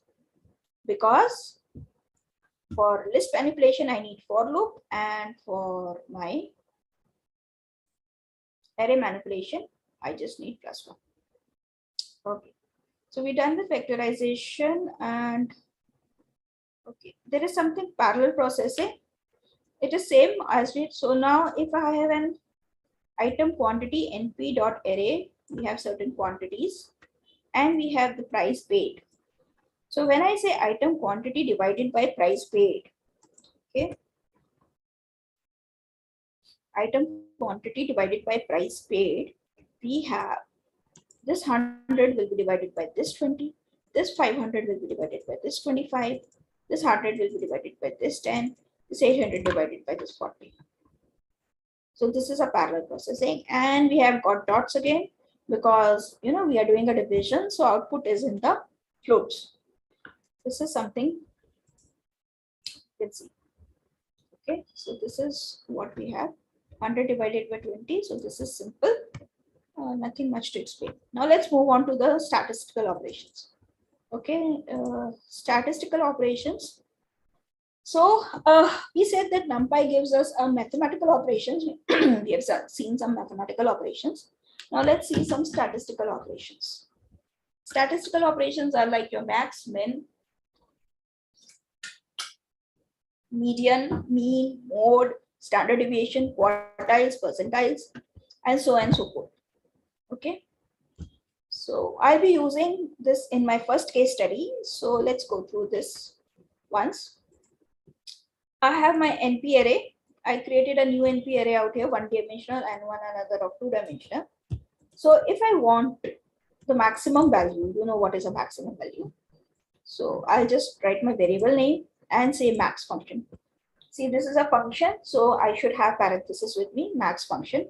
So 1D array and 2D array, we have max function. So if I have input all my data of the score of the IPL match today out here and say max, so I'll know which batsman has maximum runs, right? And if I say minimum, it will give me the minimum data point. So the max here in the first one was 8 and the minimum was -3. So that is what we got. So this is simple. So max and min function. Now I'm dealing here with the percentile here. Now percentile I can have as the first 25%, median which is at 50%, and 70th, that is a third quartile. We said first quartile is 25%. That means 25% of the, if I arrange all my data, all right, in ascending order, the first 25 data points, first 25%. So if I have 1000 data points, so we'll be talking about first to 50 data points. Okay, where are my first to 50 data points lie? So this is something your basic statistics will be dealing with. So how to incorporate that statistics in this coding, I'm just showing you. This is your halfway mark. So if I arrange my data points in ascending order, where is my halfway mark? 50th percentile, second quartile or 50th percentile or median or halfway mark, whatever you want to call it, guys. So it is 50. And where my 2/3 of the data is, or 3/4 of my data, that is 75 percentile or third quartile. Okay, so this is how I just created using my percentile function, and at what data points I want my data to be. So these are 25%, 50%, and 75%. And this is how we got our quartiles. So first quartile at 0.75. So I'm using my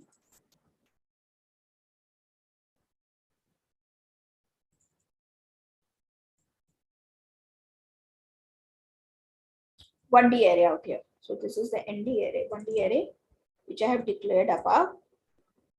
So percentile, the first argument is your data points, and the second argument is a list of the data points you want at what percentile, 25, 50, 70.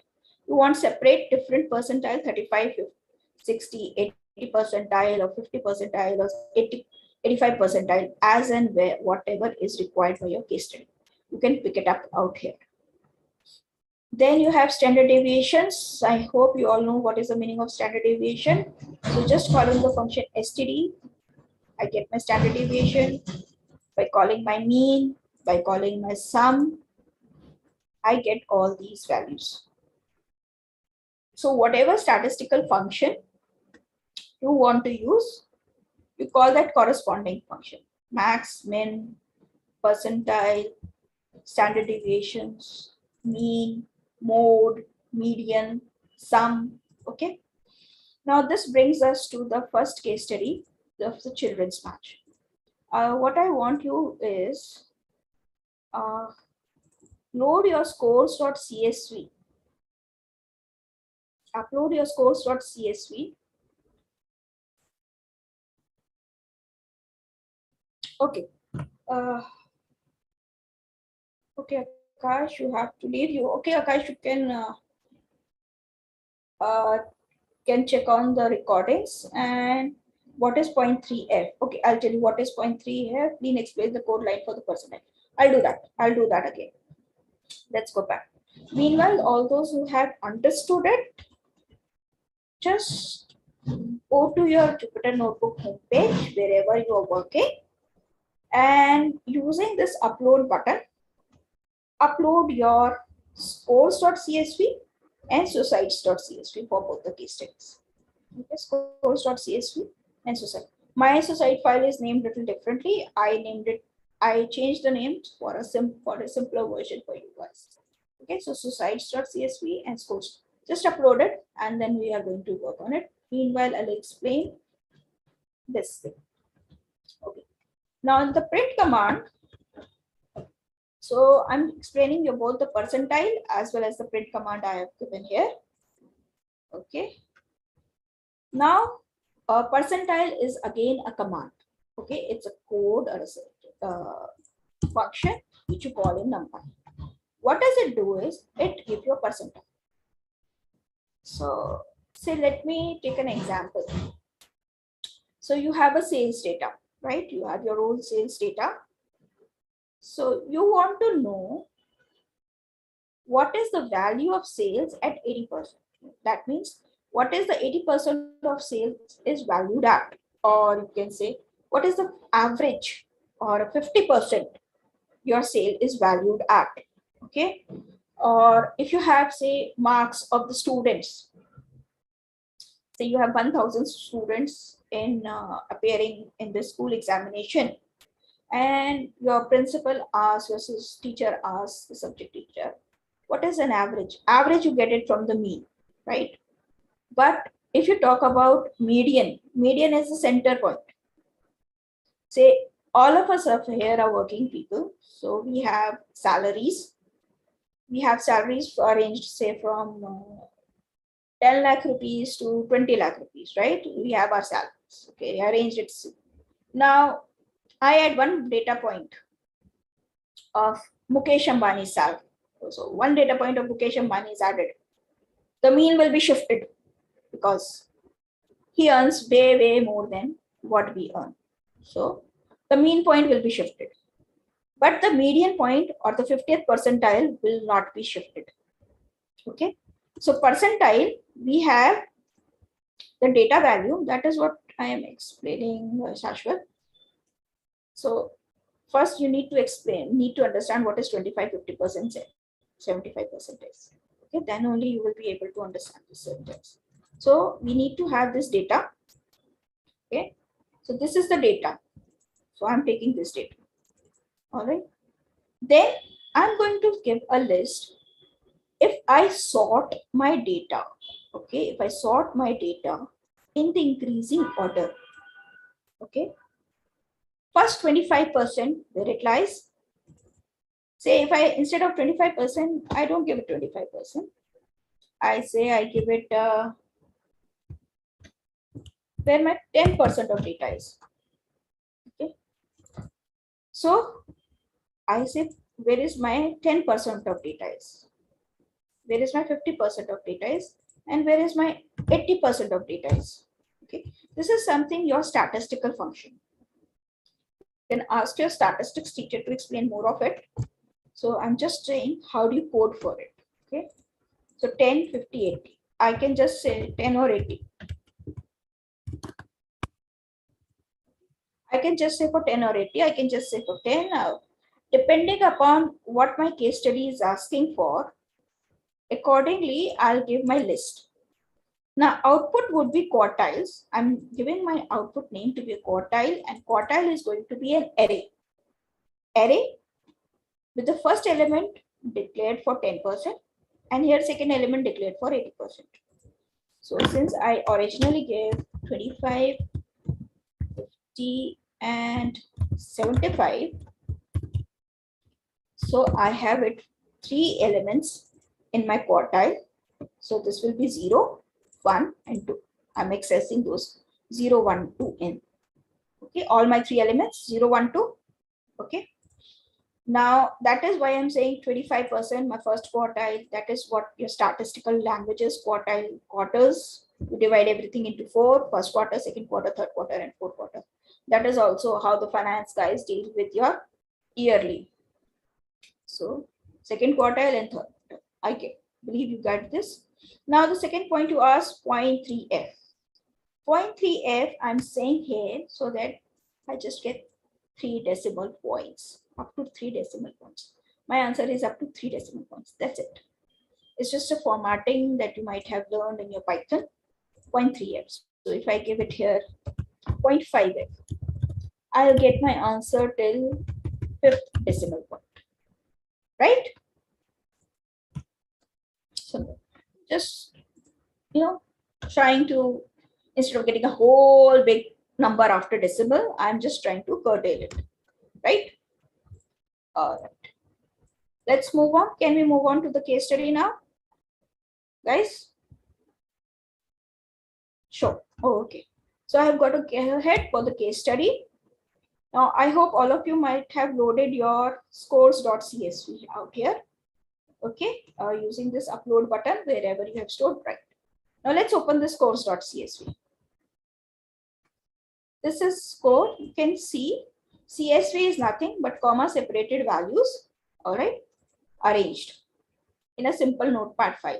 So if you open it in the Excel, you will get it in the tabular format, and if you open in the notepad, you will see this kind of file. Okay. So nothing much in out here, but what does this mean? So let me open my PPT again and understand what case study we are dealing with today. So my first case study is simple thing. There is a reason I am doing a cricket case study out here, because from the next session onwards, we'll be analyzing IPL matches. Okay, so whatever the IPL matches happened so far till 2000 for all those 20 years. So now we'll be analyzing those matches. It's just a preview of what you're going to be doing. So we have a cricket match that happened in Children's Cricket Academy. Okay, and 2 teams were playing. Team 1, this is the score, and team 2, this is the score. And this is what you see in your CSV file. So all that this data, this is a very, a preview of kind of data you will be dealing it, but in general, the data files are never this small. This is just to get a hands-on on things like that. Okay, so we have 2 teams, and this is their score. All their 11 players have played, and this is what they have scored in the cricket.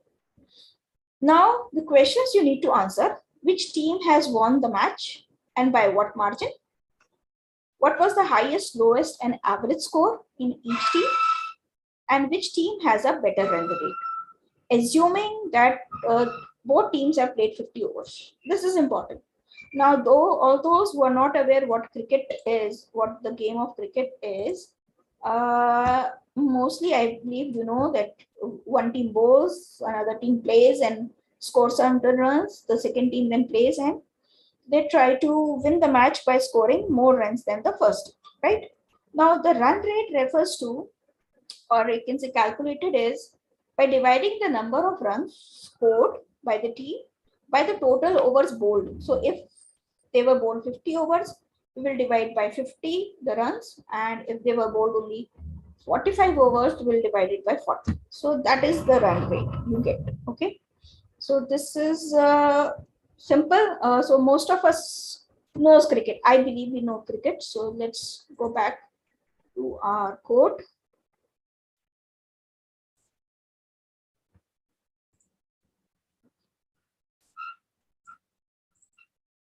Yes.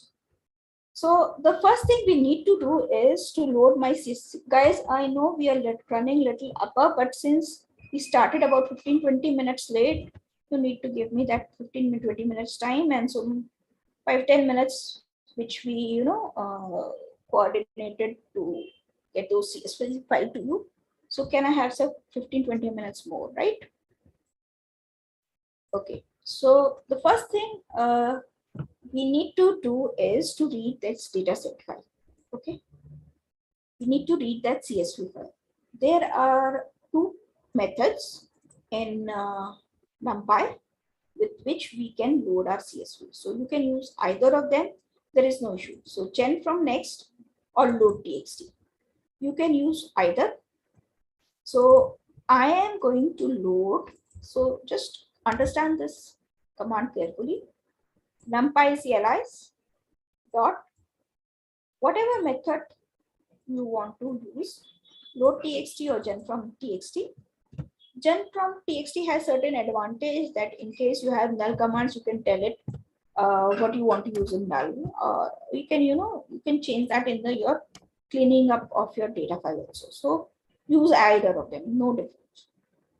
Then the first argument would be .csv, the data file from which it is to be read. And the second argument is going to be delimiter. See, when we checked our scores, we see that our data is separated by commas. Now, in some files, it can be separated by commas. In some file, it can be separated by colons. Some file, it can be separated by semicolons. So you open your CSV file, see what is the delimiter is, and accordingly, you put your delimiter out here. So comma, semicolon, colon, or space, hash, slash, whatever they have used. Okay, whatever file you have got from your data source, you just check it out and just decide what there is. So I'm going to load my CSV out here. Okay, I have loaded it, I've executed the command, and now let's see what my array looks like.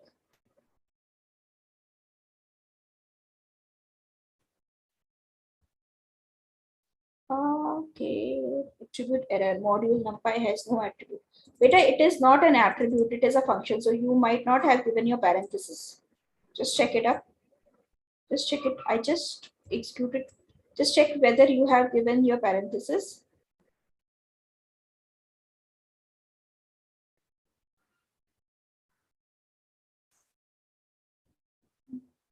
Do you have your scores.csv? Wherever, see, one thing you must remember, my scores.csv and my notebook are in the same directory. Okay.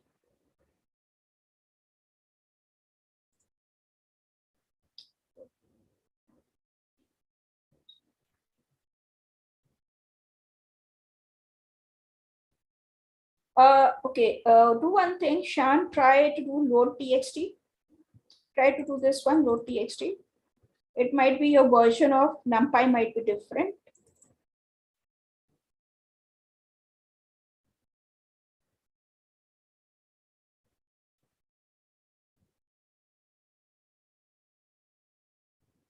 So done, good. Okay, so either you can use load or you can do gen, and when you put your scores out, you print your scores, you have a array, you can see, right? So let's try to understand what kind of variable I have loaded my data into. So I check my type, it's an empty array. Check my dimensions, it is a 2-dimensional array. Check the size, it has 22 data points. Check its shape, it has 2 rows with 11 columns, and data type as float 64. Since you have loaded Harshit as integers, you will get it as integers. So all of you guys just run this quick commands to understand what kind of data you have. So you loaded your data, you type your scores, check the type, check the dimensions, check the size, and check the shape, and check the data type. Okay, so you fairly get an idea what kind of data you are doing. Generally, whenever we load this, we do this first to understand this is my data type. Next thing is I'm going to do is I'm going to split this array into 2 different, just for my convenience, right? Just for my convenience, I'm going to separate the scores of T1, Team 1, and Team 2, just for my convenience. If you want, you can go ahead and use it as an array, as a single array. The syntax would be different. You will be referring it with your indexes. But for my convenience, what I did, I'm just splitting the scores. For Team 1 score is on my row 0, first row, so score 0. And I am confusing, someone asked me in the beginning, I don't remember who was the guy, that what to do to convert is data type. So we call as type function. We know it is float. I want to convert it into integers. I cannot score 4.5 runs. I will score either 4 runs or I will score either 5 runs. Okay. So I'll convert it into int. So nothing. Remember the assignment, because if you don't do the assignment, it doesn't get stored. We have seen that thing. Okay. So team 1 underscore dot as type and int, we convert it into int. Okay. So let's try to run it. We have this as NP array. We have our team scores separately, and same thing we are going to do for our team 2 scores. So my scores array is now split into 2 arrays of team 1 and team 2 separately. I did this just for my convenience, guys. You can continue to refer them as scores 1 and score 0 in further case. Okay. All right. So now the first question that was asked was, what was the total score of each team? Simple, call the sum function. We just did it in the statistical operations. Call the sum function. And we will know the total scores of each team. Can you guys do it? Okay. So after you have the total scores, can you tell me which team won the match?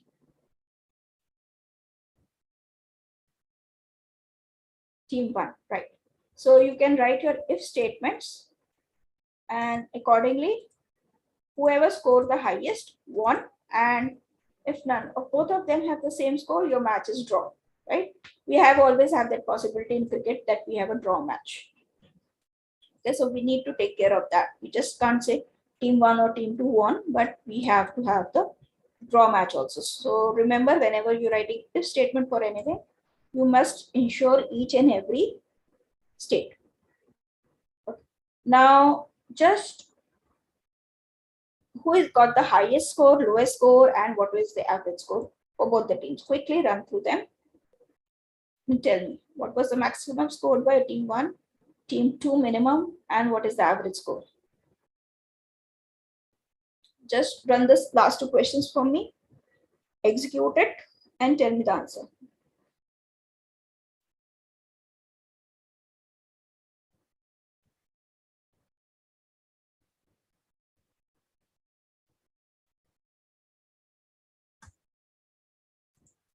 Yes. Now you see, that is why we use 0.3f there. We have a big trailing decimal number after it. So I can, curtail it by using 0.2f, 0.3f, whatever we desire. So Harshit has done it.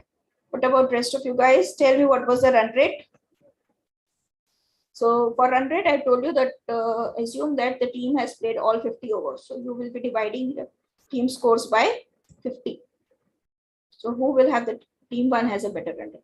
Okay, Harshit has done it, and everybody else, did you got your answers? I'll give you a couple of minutes more.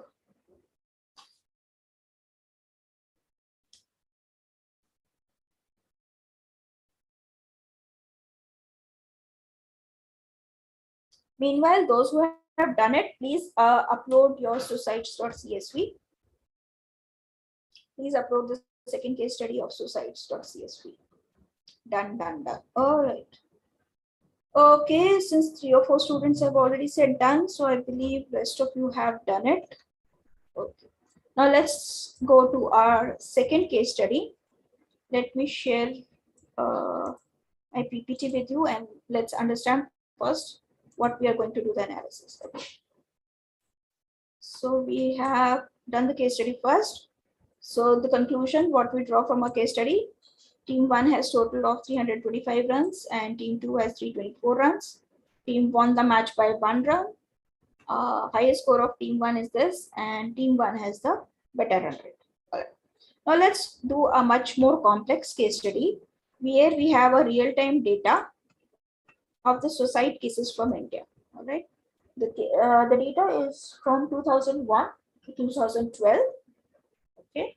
And it is the leading cause of death among the adults, and the rates are increasing both men and women.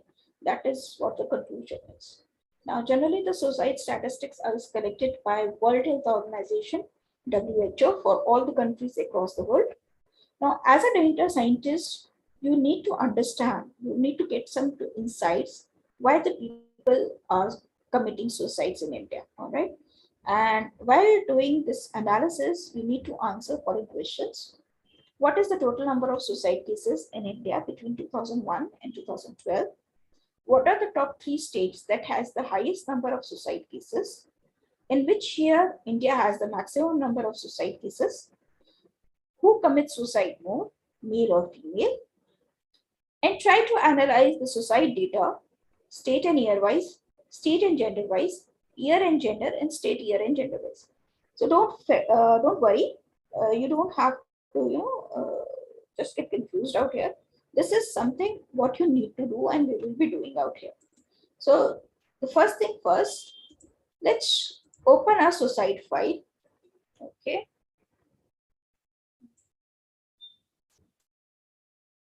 So and see what kind of data we have.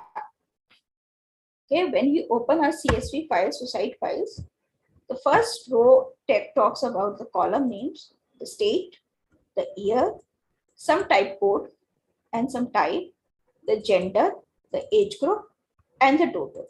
So by looking at the data, AN and Andaman and Nicobar Islands in 2001, because of the illness and this type, females in the age group, there was a 0 suicide case. So as we go ahead, we have a huge data running into thousands. So I'll not go to the end. We just, okay. So this is the data we have. Now let's, for analysis of this case study, I'm opening a fresh notebook page, okay, so that I don't mix up. I can, whenever I want to just study the case study, I can do that. So I told you before. All right, all of you uploaded that file. Let me know, please. Yes, okay. So the first thing first, import the Numpy in your notebook, and using either GenNext or load text, whatever is working on your system, load the data. Okay. And run the basic steps of getting shape, size, dimensions, and data type. Just leave this one and tell me what you get. You load that data, you get the shape, you get the size, you get the dimensions, and you get the data type. Okay. Now, if you see here, we have I have one question. Whenever we are provided, see, right now in the case study, I'm asking you to tell me some insights, right? To draw certain conclusions. Now, whenever in the industry, Harshit is asking that whenever we are provided with data, what will be the common insights we need to take care of? See, there can be no common insight, Harshit. It depends upon the domain of the data.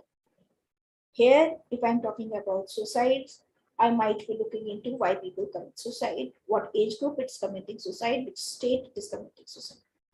If I have a data of cricket, I'll probably look into the things, which team is doing well, which team is not doing so well, who is winning the toss, who is winning the match, whether the first person who's team doing the fielding is winning the match.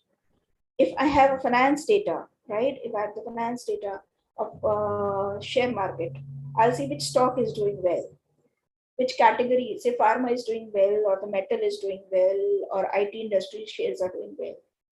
If I have a marketing data, I'll see through which channel I'm going selling more. So it depends upon your domain. But the basic steps to analyze the data remains the same. The first step is to load that data. Second, try to understand the data. कि मेरे data में actually what is there in my data? What is the shape, size of the data, dimensions of the data? In the third class, we will be doing the cleaning and the preparation of the data, where you will get a more idea how the things are done. So it will be the same for all the case studies, the cleaning and the preparation of the data. Next, once you have cleaned up the data, you start filtering your data or sorting your data according to the questions asked. Right? You filter the data, you sort the data, you execute your statistical commands to get the mean, sum, or whatever is being asked. And then probably when in the last step would be the visualization, where you plot some charts and things like bar chart or line chart, which we'll be doing in the last live session for that data to understand or to analyze the data. But the conclusion and inferences drawn is based upon whatever the results you get after the analysis. I hope I'll make it clear and not more confusing, because as you progress in each live session, you will get to know more and more. Okay, you're just beginning. So everyone has done. Have they read their suicide files into CSV? So tell me, what is the shape of your data? Shape, size, and dimensions, right? Yes. So let me execute it also. I have not executed the first. I have not executed the command.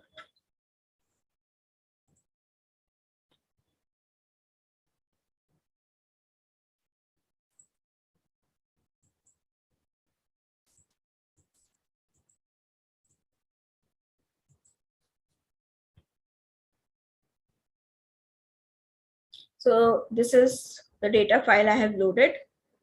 Now the shape of the data is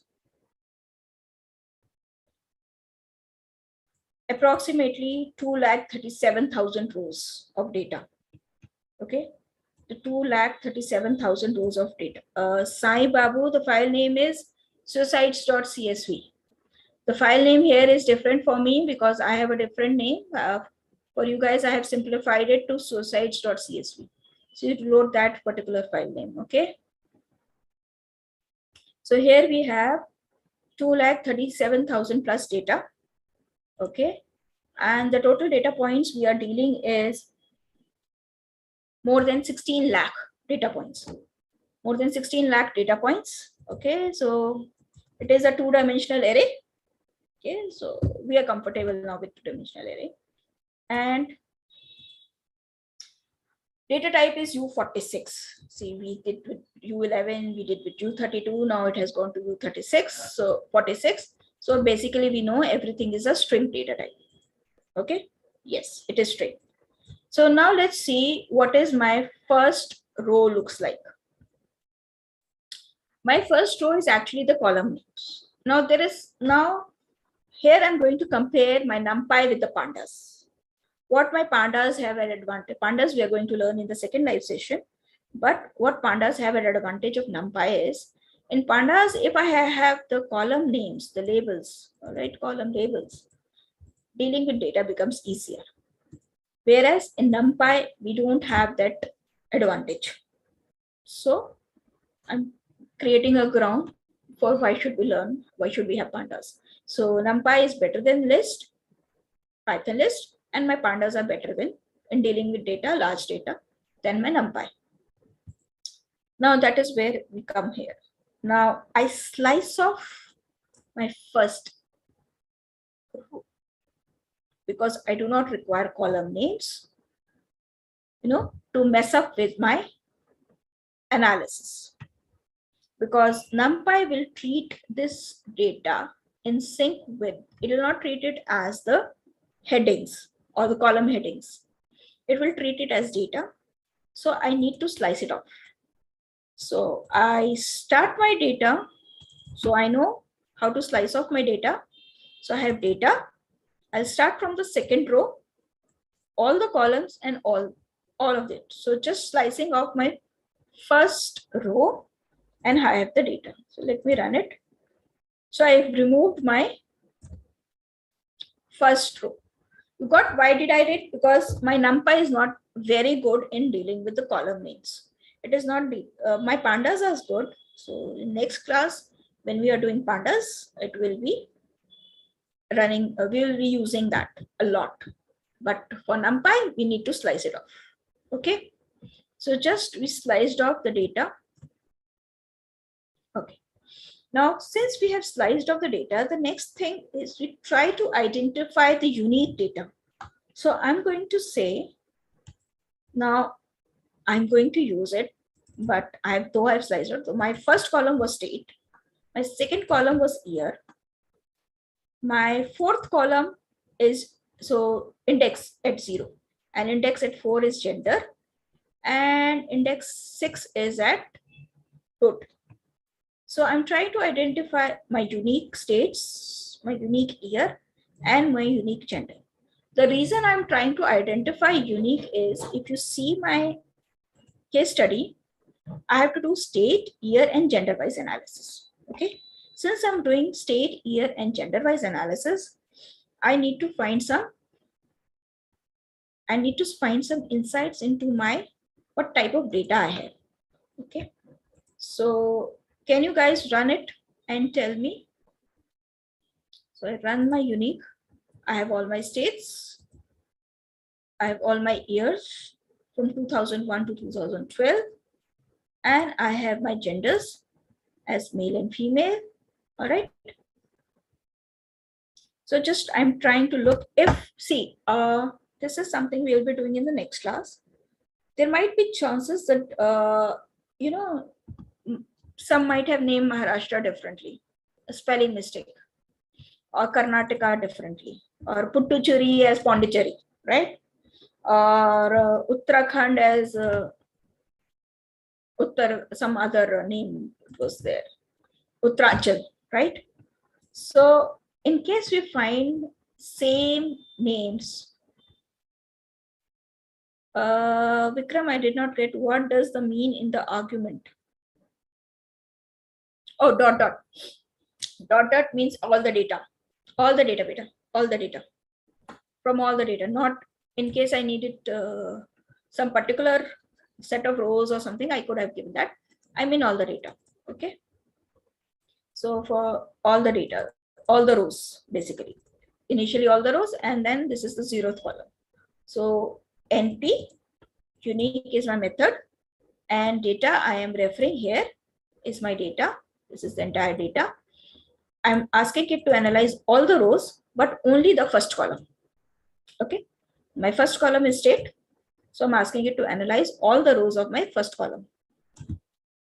Okay. So now when you see this data, right now it is a very clean data, right?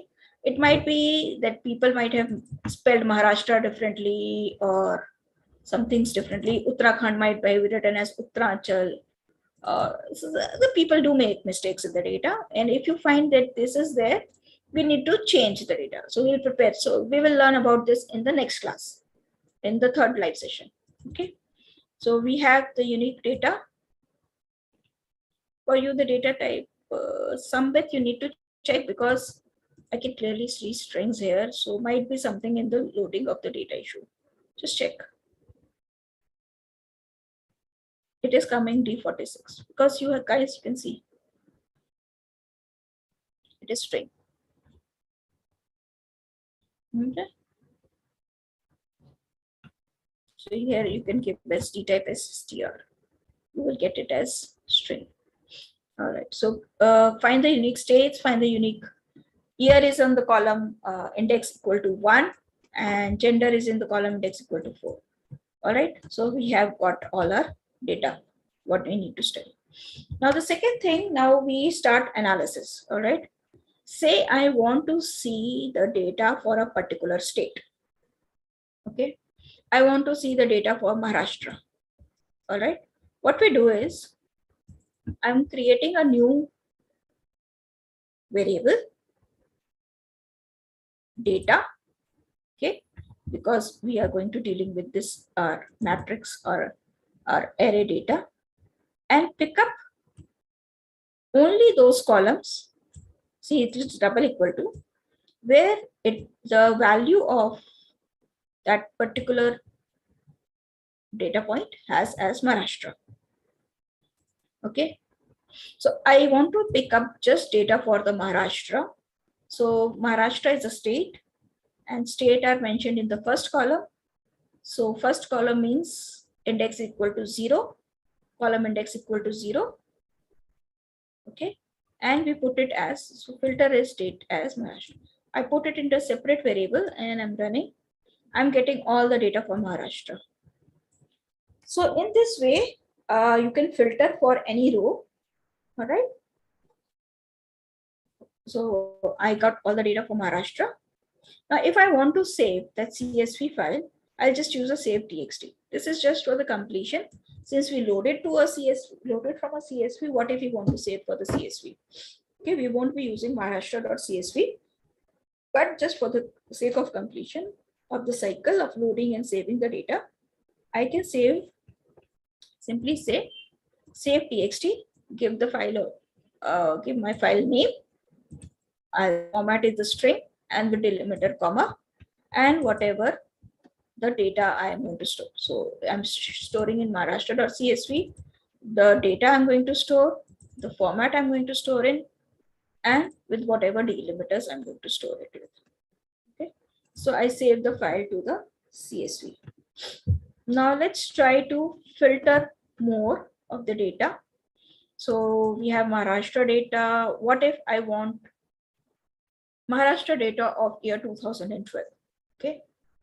So I create a new array of Maharashtra 2012 and I use already filtered data of Maharashtra. And I say, since the year was second column at index equal to 1, I say all the rows index equal to 1, 22. See guys, this becomes a little complicated in NumPy, but becomes very, yes, I know it is confusing, Shan, because we are dealing with NumPy. And this becomes very easy in pandas. I did take this case study from the request because you guys learn from the case study. This becomes more and more complicated. You see, it becomes more and more complicated and becomes more and more easy when you do the same case study in pandas. So if we take this case study in pandas, this thing becomes very easy. These things become very easy. But in NumPy, these things becomes a little more complicated. Yes, it is on your PPT beta, Sambit. The questions you want for this case study, it is on the PPT. Yeah. These are the questions I'm trying to. It is on the slide. Okay. It is on the slide 39. Okay. I'll share it again. I'll share my PPT again and the code and the CSV files again. Okay, no problem. Okay. So this is how you go and filtering your data. Since I'm been assigning it to the new variable, my original data is intact. My original data is intact. I'll do honest, don't worry, I'll share both the notebooks course. I'll share the PPT, I'll share both the notebooks, I'll share both the CSVs again. Okay, I'll share all the file data post this session again. Okay, so I'm trying now. This is I do step by step. Himanshi numpy nd array. Numpy, beta np dot save txt. This is the method np dot save txt. It might be, Himanshi, that you might be using a different version of NumPy. What you can do is Google it with the NumPy version and check out whatever the method, okay? Whatever the method you have, all right? Okay, good, got it. So this is how we do the filtration. Now, this thing becomes little more and more complicated as we go along. The reason being, it is complicated. It is little confusing, complicated in NumPy and becomes easier in Pandas. So if you do it in NumPy, you will appreciate when we do it in Pandas, that how easy it is in Pandas. Okay, so now the data for the zero. Now I did it in 2 steps here. First for Maharashtra and then for 2012. And then I got my data set for Maharashtra 2012. I can do it simultaneously by using a logical operator AND. You remember logical operator AND from your Python days, basic Python days? Okay. Yes. So this is where I say column is equal to Maharashtra. This is where I say column is equal to 2012. And then if I say for the gender, I say column equal to Maharashtra, column equal to 2012, and gender column equal to female. So whatever the data I am trying to analyze, I can filter out that data using my logical operators. Okay, you need to filter, because when you filter out the data and assign it to a new variable, dealing with that data is easier. As we did in our case study 1, we split the data into team 1 scores and team 2 scores, and it becomes easier for us to analyze only that part where we need to focus on instead of the whole data. So that is where this filtering of data becomes important. So, right? So this is how you filter a data. It might be a little more complex statements in your NumPys, but in Pandas, this thing become quite easier, and we will see in the next class. So let's, okay. So you can check this out. You can execute this code when you get this notebook file. Now, my first question was, what is the total number of suicide cases in India between 2001 and 2012?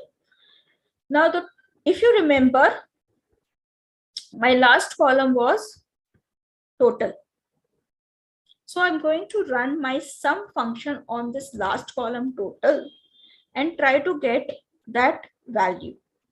Now the problem is that my entire data is string type.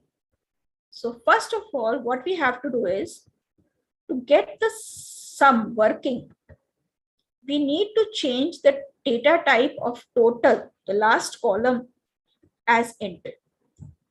So this is what we do. We take our data and say the last column, that is the 6th column, convert it into int. Okay, so from string, my last column has been converted into integer. And now when we run, when I run the sum over it, see, I have not assigned it to any other new variable. So it has not changed actually in my data. That is why I'm redoing it here. This is for you to understand, and this is to get the actual value. So the total suicides from 2001 to 2012 is something in the range of 13 million. Okay. So between 2001 to 2012, 13 million suicides have been committed in India. Right? Okay, guys, I did this again. Just remember that I did this again because I have not assigned it here to a new value. I could have done that, but I just didn't do it. And so that is why I'm redoing it here and getting the sum. Now, if I want to get the data statewise, now again, this might look a bit overwhelming for you guys, but believe me, this thing is quite get easier in pandas. Now, I want to find the suicide cases statewise. So let me run and give you a glimpse of the answer I'm looking for. So this is the total suicide cases of India. Beta, you have not converted into invalid. Okay, you are Shan getting an invalid literal because probably you might have not sliced off the top row. Did you slice off this top row? Because top row has total into it. And that is, yes, this is, you are getting it. You did not do the step.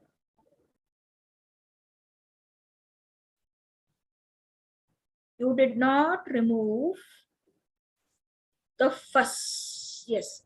So slicing is not done. You have this total and you cannot convert total into integer, right? So you remove the first row and then you convert, you will get the answer.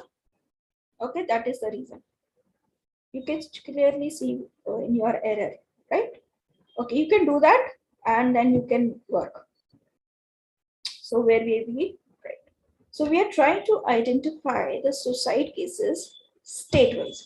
Now this is a little bit overwhelming statements. Just bear with me, I'm explaining it. We won't be doing this much because next once we learn pandas, this thing becomes quite easy. Okay, believe me, I am voting for pandas. For state, so I'm creating a new variable called as state. State was, remember, in my first column. All right. So for all the unique values of state. So this is what we have done initially when we were looking into the unique values. Right. So I copied it from here. For all the unique values of the state. For state, this is a new variable I have declared. For all the states, like you do it in Python for I in where I is something like that. For all the unique values of state, what you have to do is print state. So first of all, I'm going to print states. And then wherever the first column is equal to state, the state. So first, I'll pick up the first value of the state and check for it. Then I pick up the second value of state, check for it, and third value, and so on and so forth. I'll pick up the total. I convert it into integer, and then I do the sum. We did this thing step by step above, right? Here we did this case. We picked up for a particular state. Now I am doing an iteration. So I'm using that statement. The one we did for Maharashtra, guys, remember that? It is the same statement. Then we did a total. So we picked up the sixth column index equal to 6. We converted as type into integer, and then we did the sum. So the last 4-5 steps, what we were doing was actually leading it to our second question answer to check the total number of suicide in India state-wise. Okay. So this is what you get. All right. So now you can do it state-wise, year-wise. Yes. This is we are doing for all the years, right? Because we are just summing it on the states. Where granular level is just one state. So we can do it the same way for the year. We can do the same way for the gender, right? So just understand the statement. You guys got the statement? Because we were building it up slowly. Because that is, I don't want to throw this huge statement onto you at one go. So I was building it up slowly. So just done. Got the statement? Can you guys do it for year and gender? Yes. Okay. Do try it. So I just running through it, year and gender, and this answers our second question. Who committed suicide more? Males have done it far more than the females. Males we have around about 8 million, and females we have about 4 million. All right. So males committed suicide more. Okay. Now see here we have filtered data only on one feature, either state or year or the gender, right? What if I want to do the analysis as requested by my case study on two features, state and year, state and gender, year and gender. So now this becomes a little more complex statement than that.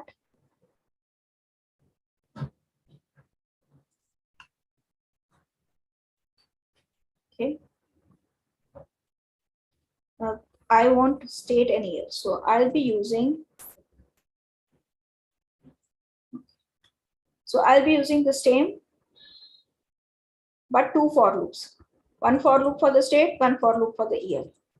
And when I'm dealing with three for loops. Got it? Definitely, when you are iterating through one feature, you need one for loop. You are iterating through two features, you need two for loops. You are iterating through three features, you need three for loops. So this for loop for the state and the same, and concatenation using AND. The condition is concatenated using your AND logical operator, which you learned previously. Okay. And then you do the sum of the same total, convert it as type int, and do the sum. Okay, guys. I would share this notebook with you guys.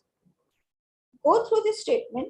If you have doubts or any questions, try to do it yourself for one, see for one, and try to do it for the second and third, and for all three yourself. And in case you have some queries, you can pick it up with initial 10-15 minutes of your live session too. Okay. All right. Yes, beta. We are filtering for one parameter first. That is why I showed you a build up slowly. एक parameter यहाँ पे दूसरा, then combining these two parameters out here, year and Maharashtra and 2012. So that is same thing we are doing here. There we did for Maharashtra in 2012. Here we are doing it for all the states and all the years. So see how this data will look, how the output will look like. See, I want you guys to try it on your own. Okay, you know the commands, you know the statements. We just combining those using a logical operator and try to do it. In case you have got issues, we'll take 10-15 minutes in the initial live session too, and I can solve that. All right. So that's it from me now. If you have any more queries, you can ask. Otherwise, we can go ahead and close the session.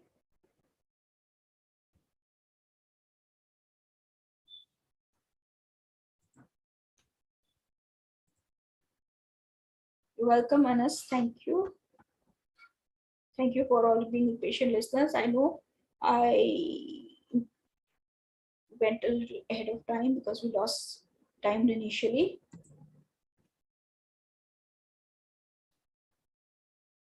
Thanks, Shannon. Thanks. Welcome, Ankur. Welcome, Harshit. Right.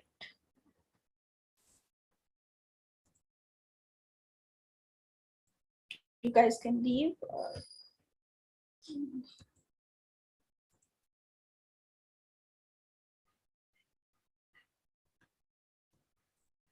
Okay, I'm going to end this meeting now.